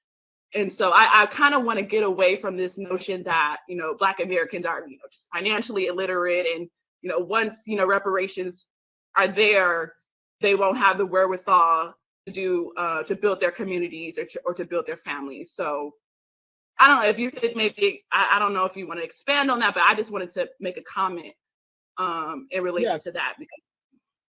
Sure, I'll respond to that, and I can also show you in the paper. It's on page 23. It's this notion about Kentucky Fried Chicken. It's not mine. It's Chris Rock's. Okay, it's not mine, so I just put it in there. But John Cook's experience in South Africa, I think, is very real. And the problem is, it's not so much, that Black people, and then again, that's, I want to get away from that notion that Black people can't be responsible. That's not that's not really the main point there. The main point is that these reparations are going to be so small, they're going to be modest, they're not going to do much. They don't do much anywhere where they've been given, So for example, Japanese American survivors got $20,000 each in terms of reparations and all. It's a one-time payment, that's it. If you want to do a continuous payment, I sort of have models for that, but then that becomes problematic because how do you administer that? And the point here, the larger point, don't miss the larger point here, because the larger point is this, is that there are various ways of doing this. If you complicate this, then you give the proponents, the opponents of reparations ammunition to say, well, look, I want to do this, but it's just too complicated. And they raise questions. What about this? What about that? And you don't go anywhere. You get bogged down in their issues. But if you make it straightforward, and if you use the precedents that we have with education and the Legal Defense Fund, I think you're going to get opposition, but you have less complications, and you have I think your grounds, your moral grounds are much clearer. So would you like for me to just? Yes, Mr. Howard, and then I'll recognize Vice Chair Brown. So Mr. Howard, if you could address my question. Thank you. Sure. So the Evanston model, just speaking to that compensation model that was just stated, question, the Evanston model immediately infuses $25,000 into the asset column of any one of the recipients of the housing initiative. $25,000 in wealth that they didn't have prior to this. So it's an instant contribution of wealth to the family, and wealth that will be held in a home that could be utilized 10, 15, 20 years down the line and will continue to build wealth on into the future. So there's many ways you can do compensation, and certainly Evanston is a great example of that. I was in Evanston as a member of the National African American Reparations Commission in November of last year. And we were there to, quote unquote, certify the Evanston model as a national model to emulate. And 3 minimum criteria in that certification came out. One is that the injured parties must be the ones who determine what reparations are. You can't go into a community and say this is local reparations, and the injured, meaning African descendants, Black descendants of enslavement, are not the ones who determine what the reparative initiatives are in any location. Second, it is the injured party that has to control and direct the resources once those resources are allotted.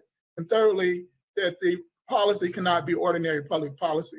I see what you're doing with the anchor groups, with the, I think, Bunch Center, as part of that process of building that, what we call stakeholder authority amongst the local parties in that particular location.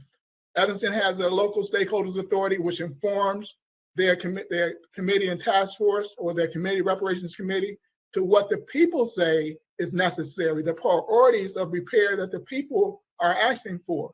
I think what you're doing by institutionalizing it with the Bunch Center is totally on point and will provide guidance for the nation going forward. Thank you, Mr. Howard. I would like to recognize Vice Chair Brown. You are recognized. Madam Chair, members of the task force. Dr. Roy Brooks, I wanted to shout and run around my house for that definitive statement that you gave about atonement, reckoning, and showing some fruits of repentance. As for me and my position, education ought to be up at the top. Ignorance is not blissful. Ignorance is dangerous. And if we look at the history of what our oppressors did to us, they made sure that we would not be enlightened. Even we had ancestors who dug what they call pit schools out in the woods, out in the brush harbors. And they learned how to read and write by candlelight and kerosene light. So we have these other areas, yes.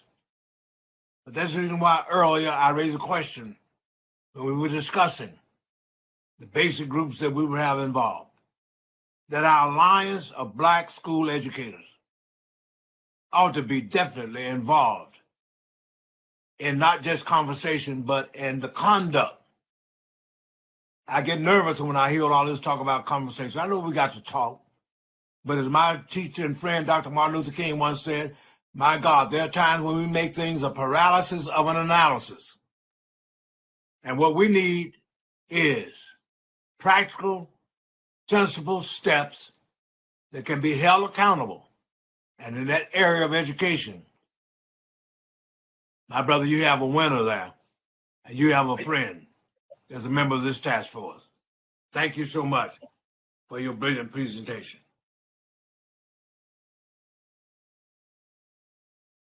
Member Holder, you are recognized. Yeah. Thank you. I'd like to thank both experts, Mr. Howard and Dr. Brooks, for your presentation and for providing us with these, a variety of conceptual frameworks for thinking about the strategies that we would like to present and thinking about issues of implementation. I don't want to take up a lot of time. I want to get to my questions because I feel like we should be hearing from the speakers right now and utilizing your expertise in this moment. I do have a quick comment and then a question that I'd like to direct toward Mr. Howard. I just want to start off and quote President Kennedy, when he was talking about the mission to the moon, his comments at Rice University, when he said, anticipating the opposition about implementation and how difficult it's going to be to go to the moon, and what's the point of paying billions of dollars to go to the moon. He said, we do this, that, and the other thing, not because they are easy, but because they are hard. And this is a hard undertaking to undo 400 years of damage, 400 years of crimes against humanity. It is hard, and we are doing these things because they are hard. So I don't want issues of implementation to govern our conversations about reparations and the moral repair that it represents.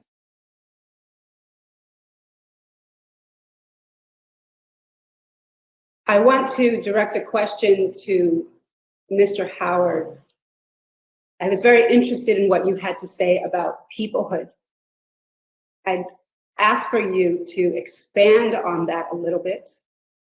And I would also, when you talk to us about peoplehood, I'd like for your comments to also be informed by this notion of individual cash payments and how that form of reparations, not as an exclusive form, but as one form of reparations, how that gels with the notion of peoplehood and also the notion of satisfaction that you mentioned.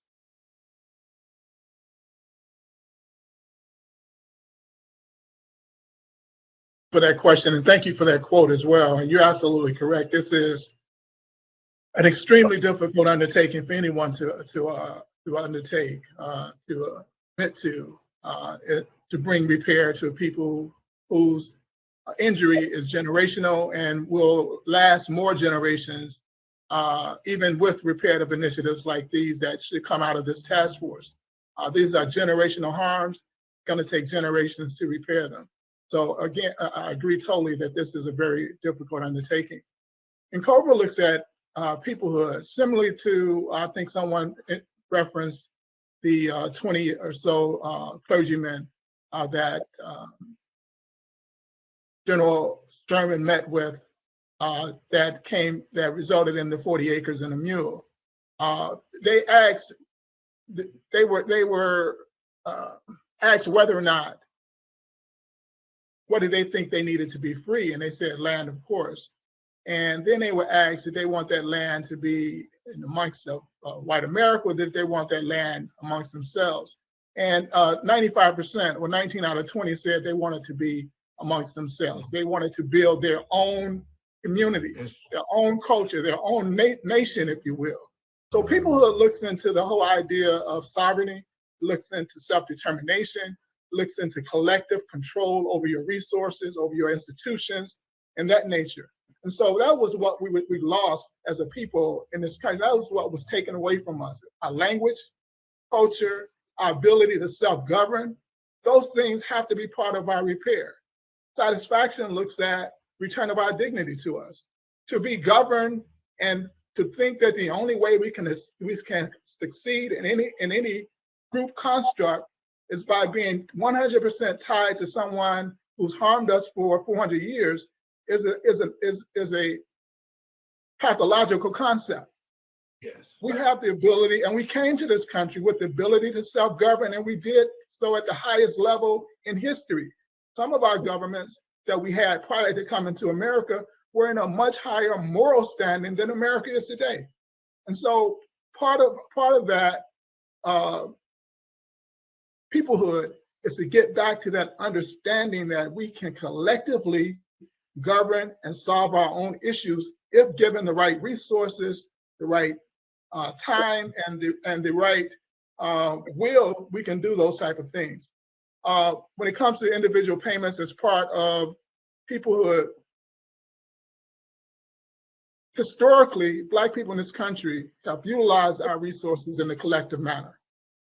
That's historically. We wouldn't have the Black churches. We wouldn't have historical Black institutions. We wouldn't have the 5,000 banks that we had from 1904 to probably 1930 if it wasn't for Black people collectively utilizing our resources. I'm of the belief that if we're given compensation in the form of individual direct payments, 25 to 35% of us, and I don't know where I'm getting that number from, but I'm saying a significant number of us would collectively pool our resources to build community that we once had in this country that was only removed with the event of dumping drugs into our community, primarily with crack cocaine in this country, that began to deteriorate our sense of community, which again is one of those post-Jim Crow crimes that would have been committed against us. And we need to look at how devastating our communities are as a result of crack cocaine, that particular injury. But certainly if cash direct payments were given to us as a people, I'm under the belief that we would utilize them in a collective manner because that is also part of our culture.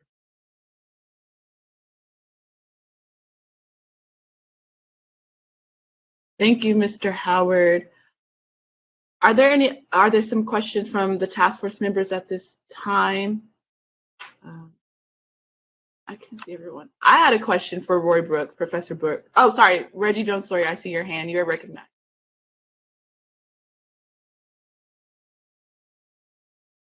Professor Brooks, from a legal standpoint, if you look at, and I think you kind of addressed some of it, really kind of our legal standing. As we all know, colonizers came in and take away land and then used the natural resources to benefit themselves. They did in Africa, they did in Native Americans here. In addition, when wealth is really defined by land, that wealth gap is that the fact that there were laws on the books that DIs who fought for this country weren't able to buy in white neighborhoods, or that we had redlining, or that banks wouldn't lend to us, and that insurance companies wouldn't give us insurance for housing. Can we make a case, a legal case, that we should have some kind of program or something that specifically talks about getting land back to African Americans so we can help close the wealth gap? You kind of said it in a way that we need to do things that will build generational wealth or build generational education that will build the Black community so that we can at least be equal with our white counterparts, and so that we can move ahead and compete on a level basis. Does that make any legal sense?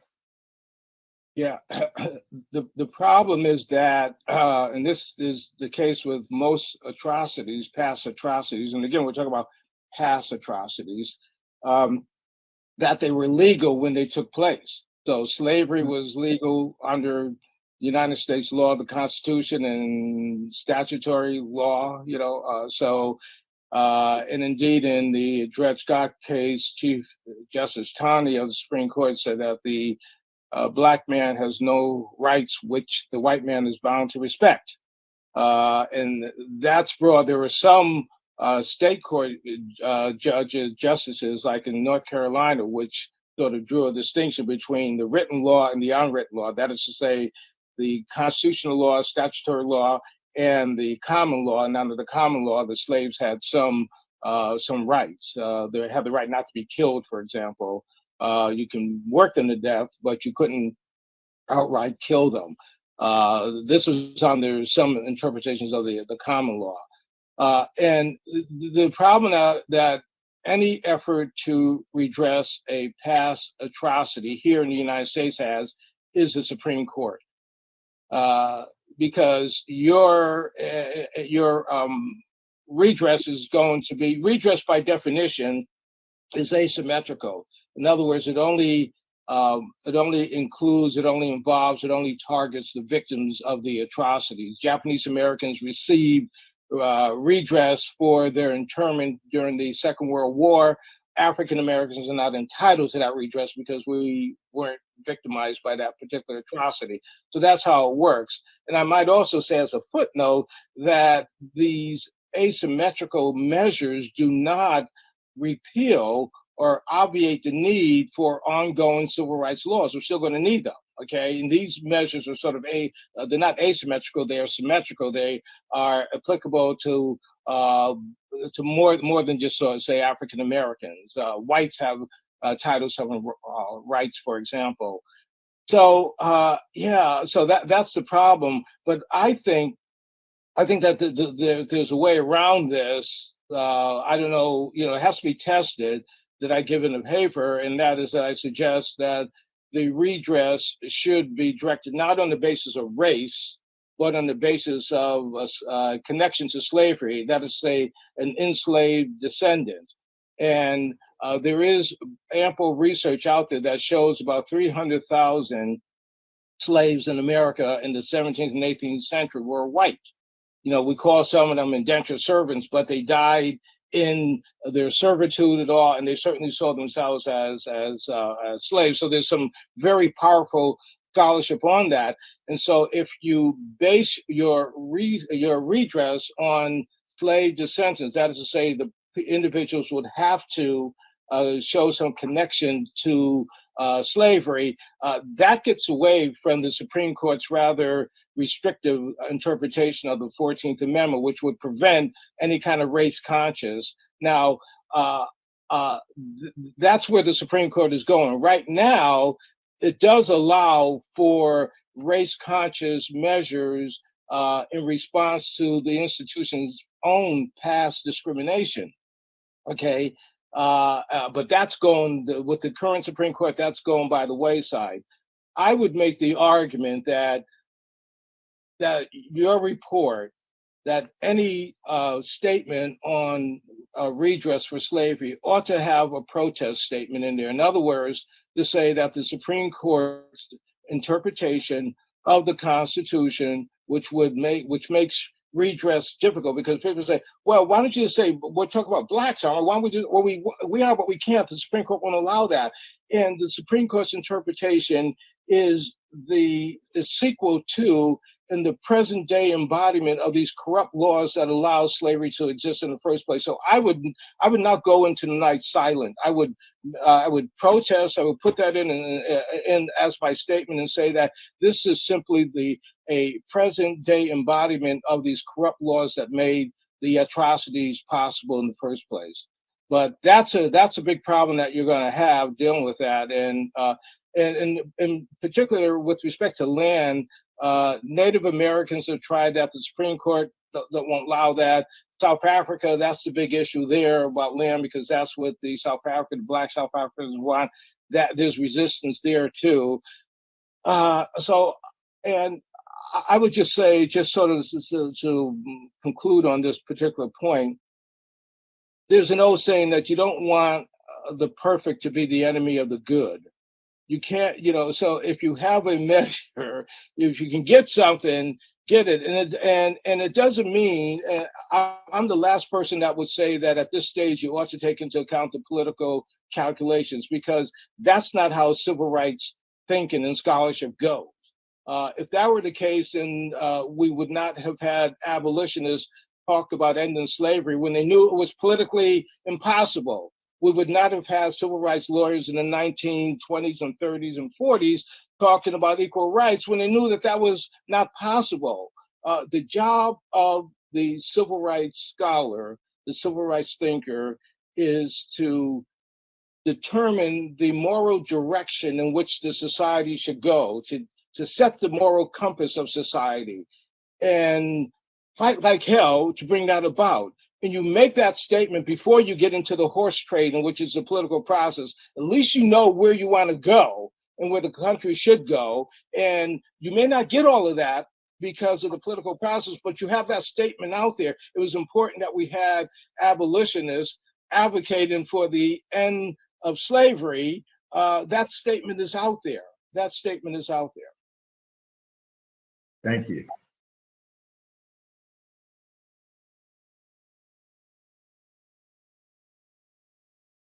Member Scott Lewis, you are recognized. Thank you, Chairperson Moore. Mr. Roy Brooks, I would be interested in hearing from you your thoughts about how, say, an atonement model would, respond not just to the issue of injury, but also to the related matter of the benefits, of the injuries of slavery, Jim Crow, etc. So I think, what I'm there's more than just an issue of the injury, but that injury was financially beneficial to, we can consider a whole host of entities who benefited. But it's important to remember that slavery, right, was an economic system, not just purely a political. And so even to this very day, we have, institutions who, financially benefited from the foundational injuries that was the economic system of slavery. And how we can I see some of representation showing up in Mr. Howard, but I am interested how atonement might actually respond to the actual benefit of injury. Benefit here meaning the financial benefit. Yeah, I think that redress ought to take into account the lingering effects of the atrocity. Okay, that's the main way of responding to the atrocity. And that hence my recommendation of boarding schools. And your the atonement model, what it does, it places the burden of redress on the perpetrator, not the victim. Under the tort model, it's on the victim. The victim has to do all the damn work. But under the atonement model, it's the perpetrator that does the work. If you're gonna, if you're saying you're sorry, if this is a genuine apology, well, show it, okay, and propose it. You can make, well, now we don't like that. We're having negotiations. Let's do something more.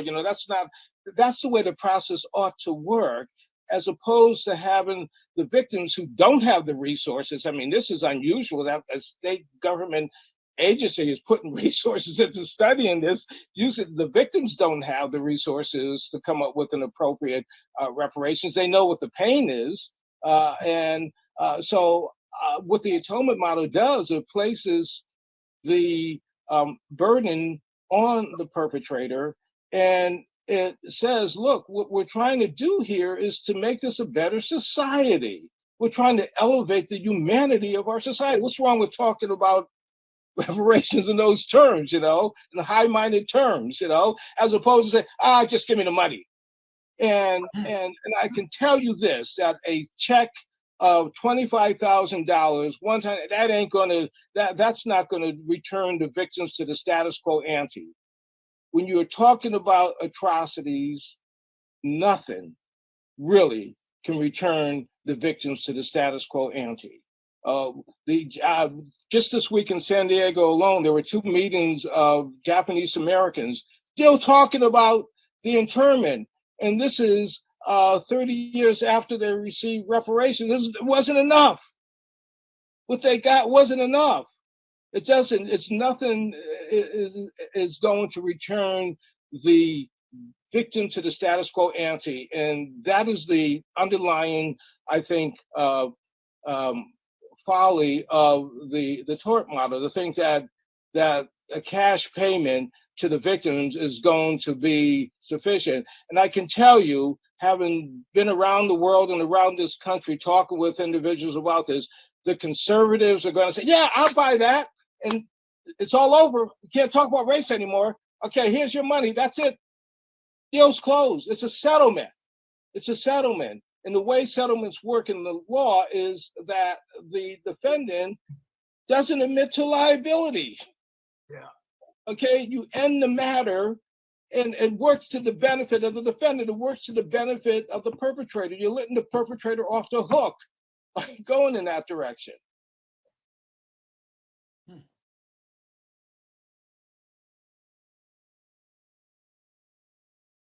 Okay. Member Tamaki, you're recognized. Just very briefly, without commenting basically on what the task force should do. Speaking of the Japanese American reparations effort, it was an atonement model, and I can tell you how controversial it was. And it was controversial because it didn't even approximate the actual harm of people who lost their lives and who lost their property. And it boiled down to the point of how to make the apology concrete and meaningful. And there were some who said, you know, they can never compensate me. I won't take a penny. The harm is irreparable. There were others who basically said, in order for the apology to be meaningful, it's got to be a significant number. And basically, the $20,000 determination was a wild ass guess. I mean, it was a number. It wasn't based on anything. And but to this day, you know, I have to say, for many of the people who are still alive, they kind of, you know, they cared more about the apology and the recognition and the acknowledgement of the harm than they did the actual money, because the money didn't really approximate what they lost. But I'm not saying that that experience is at all equivalent to what Black people have suffered in America. I'm just only saying that was a huge controversy in the Japanese American community, to the point that people didn't talk to each other. They were so angry about the outcome. But in passage of 40 years, there is a consensus that that acknowledgement was a good thing for the country. So I'll leave it at that. But if we look at the Japanese American model, it was an atonement model, wasn't a compensatory model. That's interesting. Thank you for that, Member Tamaki. Member Holder, you're recognized. A question for Dr. Brooks regarding the atonement model. You know, I'm a civil rights attorney and a litigator.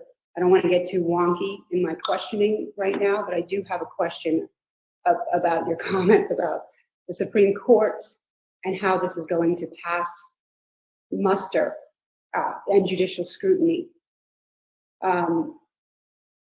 Specifically, I want to know if you've given thought to this notion of atonement, the moral betterment of society. If that's the basis for reparations, is that the type of basis that could meet strict scrutiny? Because as we know, you know, governments can do certain things, you know, under the equal protection framework, if it can meet strict scrutiny, which is a standard that is extremely onerous. We all know that. But I'm wondering if there are any cases that have looked at moral atonement as the basis for a government policy and come out on the other side saying that meets strict scrutiny because it makes us better as a society. Boy, if only the Supreme Court would think like that, our society would be much better off. I am not aware of any cases where that has happened. As a matter of fact, and focus on what's coming down, you know, the road here, as opposed to what is behind us. The Supreme Court is moving in the opposite direction. Because as I indicated earlier, it was that you could pass a strict scrutiny if the race-conscious program was designed to compensate for your own past discrimination, okay? And this is how many of the affirmative action programs were set up, and so that the victims, the beneficiaries of the program were not necessarily the victims of the institution's own past discrimination.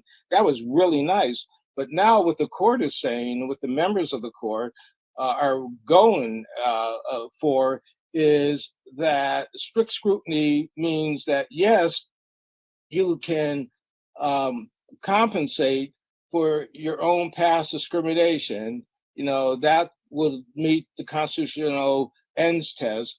But the means test is that you have to deal with non-race conscious remedies. Okay, so you would have to do it with race neutral remedies. You could not, in affirmative action, which is basically what you're doing here. It's really, so when I say asymmetrical, it's affirmative action structurally. That's not going to happen. They're saying, and the way in which they're going is that, yes, we want to do something about discrimination. We don't like discrimination and past discrimination, yes, but your remedy has to be race neutral. Okay, two wrongs don't make a right. That's the thinking there. And it's not only the Constitution, but you also have Prop 209 to deal with. And it's the same kind of hurdle. And I think the way to get around this, and I have the benefit of having law students who are thinking about this in the context of my class, and they're looking at this, the very issue that you're looking at, but they have other tools to use, and just generally thinking about how can you be progressive with this Supreme Court? And the way to do it is to try to find race neutral means which will get you to where you want to go. So for example, in New Haven, Connecticut, this was after the Ritchie case, where the Supreme Court said that you could not use race conscious measures to compensate for your own past discrimination. This has to do with a slightly different matter, but that was the basic notion, the basic norm that the Supreme Court was working with. So what the city of New Haven did subsequently is that because what they wanted to do was to bring more minorities into the command structure of their police and fire departments. So what they did in a city which is 60% minority, they gave a preference to people who live there. So the preference was race neutral. It was based upon residency, not upon race. And now most of the command structure in New Haven is minority. Okay, so you achieve this progressive end working within the system that the Supreme Court has created for you. But I really think that it is important to have a statement of protest in there to say, hey, what you are doing, Supreme Court, is you are basically, what you're doing is really sequel to the laws which enable this atrocity to take place in the first place. Okay. Thank you. I have one. Go ahead, Mr. Howard. Go ahead. Sure. One of the reasons we use international norms and international law because it's expanded beyond civil rights law in this country. And we get boggled down in the civil rights law framework, then we're going to always be on the losing end. And so we use terms like crimes against humanity.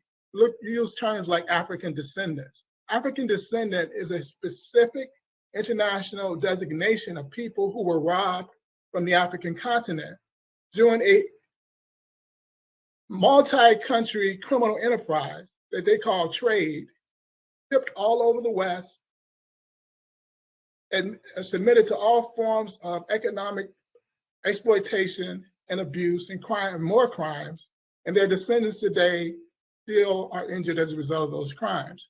That's the framework. I stated earlier that I'm an advisor of the African American Redress Network with Thurgood Marshall Law School at Howard University and the Human Rights Center of Columbia University. We are positioning ourselves to deal with this issue in Evanston because there are people who have said that this is race-based. We're saying that this is a crime-based, harm-based remedy to particular people who crimes were addressed to. The fact that they were of African descent, that's secondary, and it wipes away this notion that white people were enslaved and they should also be,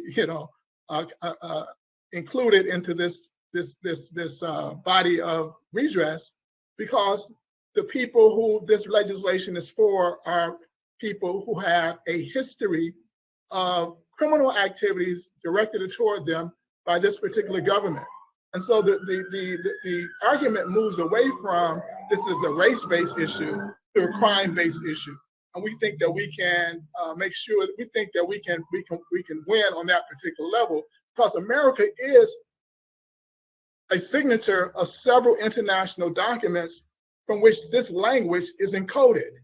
And so they have to listen to this language and they have to utilize in some of their deliberate, whether they do or they don't, it's another thing, but we can base that argument. And so I wouldn't look at trying to narrowly focus on, strict scrutiny or that this has to pass, some other non-race-based test.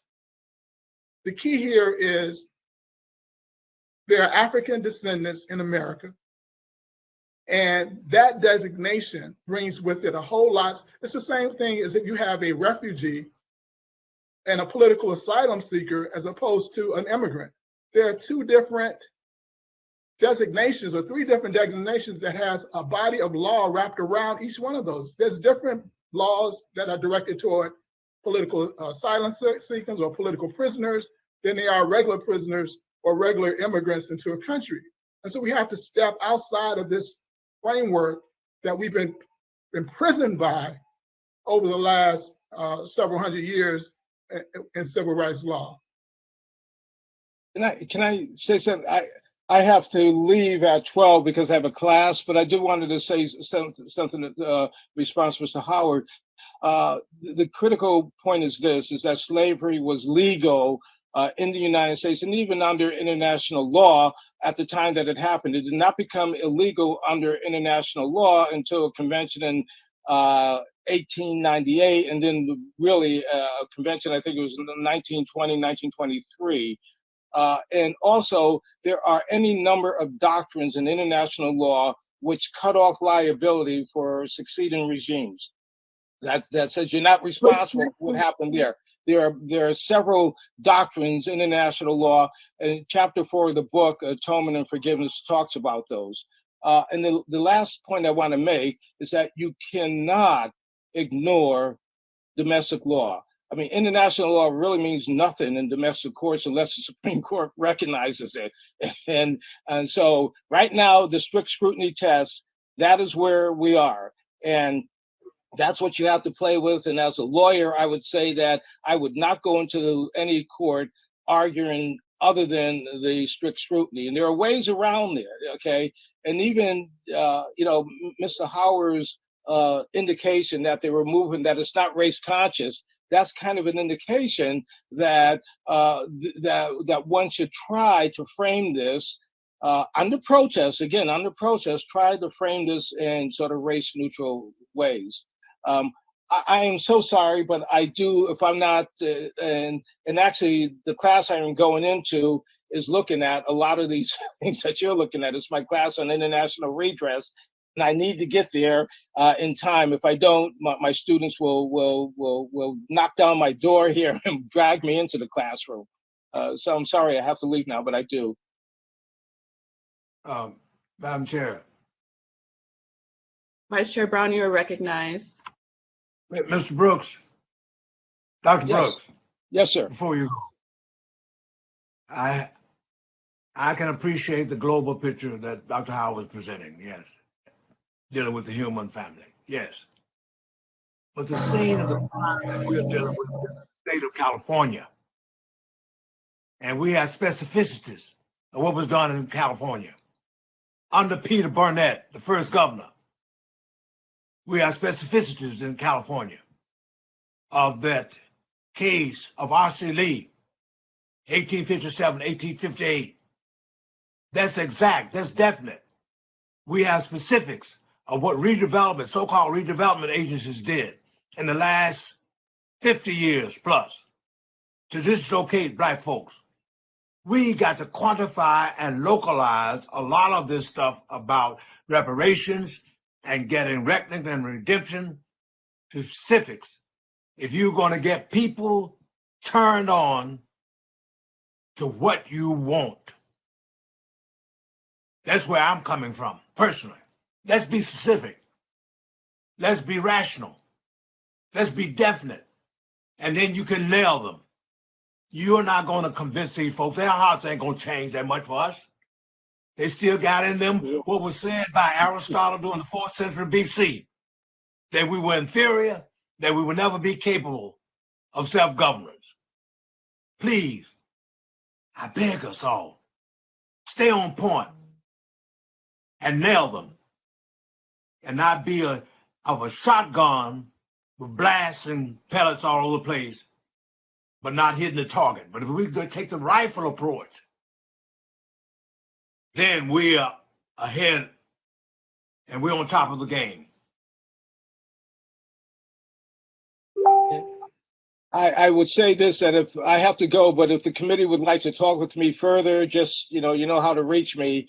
And in particular, if you would like, my students to research anything in particular, you have a competent staff there, obviously, but if you would want that, just let me know and quite sure we can accommodate that. But I do have to leave before they knock down my door. I'm sorry. Thank you. Have a good afternoon. Thank you. Yes, so I did have a question for Roy Brooks, but I understand that you have to leave, but just putting on record. Go ahead, please. I had a comment about footnote 77, where it seemed as if you were, in talking about the potential constitutionality of a reparations program, conflating indentured servitude with chattel slavery. And I wanted to make a comment and say, I think those two institutions should not be conflated. And I still think that we can adhere to your preliminary thoughts in your testimony by, instead of, this program being race-based, lineage or based on the institution of slavery, that will still hold true to our mandate.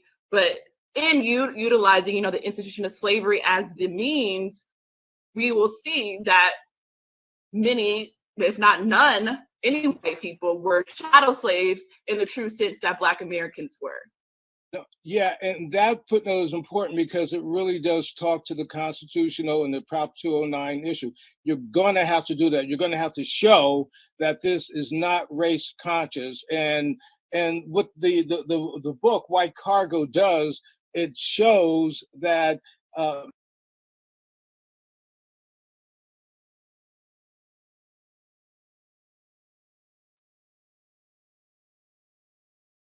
You cut out.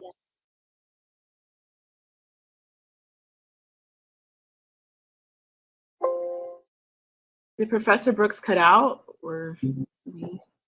It's probably fine. It sounds like he really needed to go anyway, so. Okay, that's fine. Okay, thank you. Mr. Howard, I would like to yield to you if you had any closing comments before we go to break. Yeah, I would just like to state that the legal question is one that you allow lawyers to fight out. It should not be something that should limit what amount of redress you offer or what amount of redress you present to the California Assembly to fund. There's a framework that we offered, international framework, is one that is enshrined in the legislation. The compensation that seems to have been so much focus on today is only one aspect of reparations. Certainly we are in total agreement that it should be a part of any type of reparations proposal package that comes out of the task force as well as the federal government. But there are generational crimes that will continue for generational injuries, that will continue for generations if those are not fully addressed, and compensation cannot address those. So that's why a full reparative package and framework is necessary for us to look at all the ways in which reparative initiatives should be brought toward our people so that these harms are not perpetuated in the future. Final thing is the aspect of that brother Dr. Scott Lewis brought up. In this document, we talk about the 4 classes of criminals. Governments is just one. State and local and federal governments are just one class. Also are the corporations in California that also played a part in some of the crimes and injuries that we suffer from today. You are tasked to also examine those. You're also tasked to examine the institutions, whether they're religious institutions or educational institutions. Also, you're tasked to examine crimes committed by foundations and families, where that economic benefit has continued on into this day. With an economic benefit that Dr. Scott Lewis talked about in the corporate and institutional as well as family trust funds that exist. So I would also encourage you to look at that well, in addition to what the state of California has done in policy directed at Black Californians. Thank you so much, Mr. Howard, for your expert testimony. At this Chairwoman Moore, time, can you hear me? yes, Chairwoman Member Moore? Grill. Yes, Yes, Member I've Grill, been you're waiting for, thank you. I've been waiting, I've been wanting to ask a question of Professor Brooks, but I'd at least like to get it on the record, that I'm having trouble reconciling his recommendation for boarding school for Black children with data in psychology, economics, and the health field that really gives pause about putting too much emphasis on education as a sort of magic bullet that will level the playing field, specifically in economics, employment, and wealth inequity. There are studies that are showing that it's not fixed by education. In psychology, we're seeing racial stress effects of mental health may be, in fact, higher with higher rate levels of education.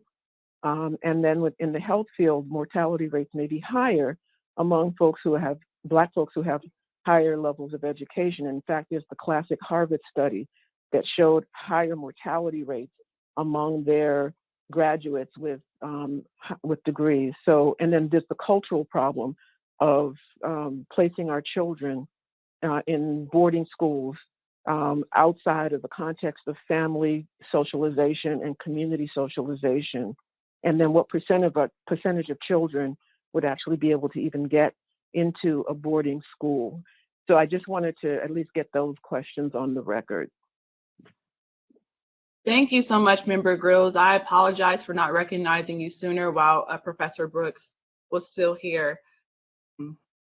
Since we're well received, especially by me. So thank you for that. Thank you.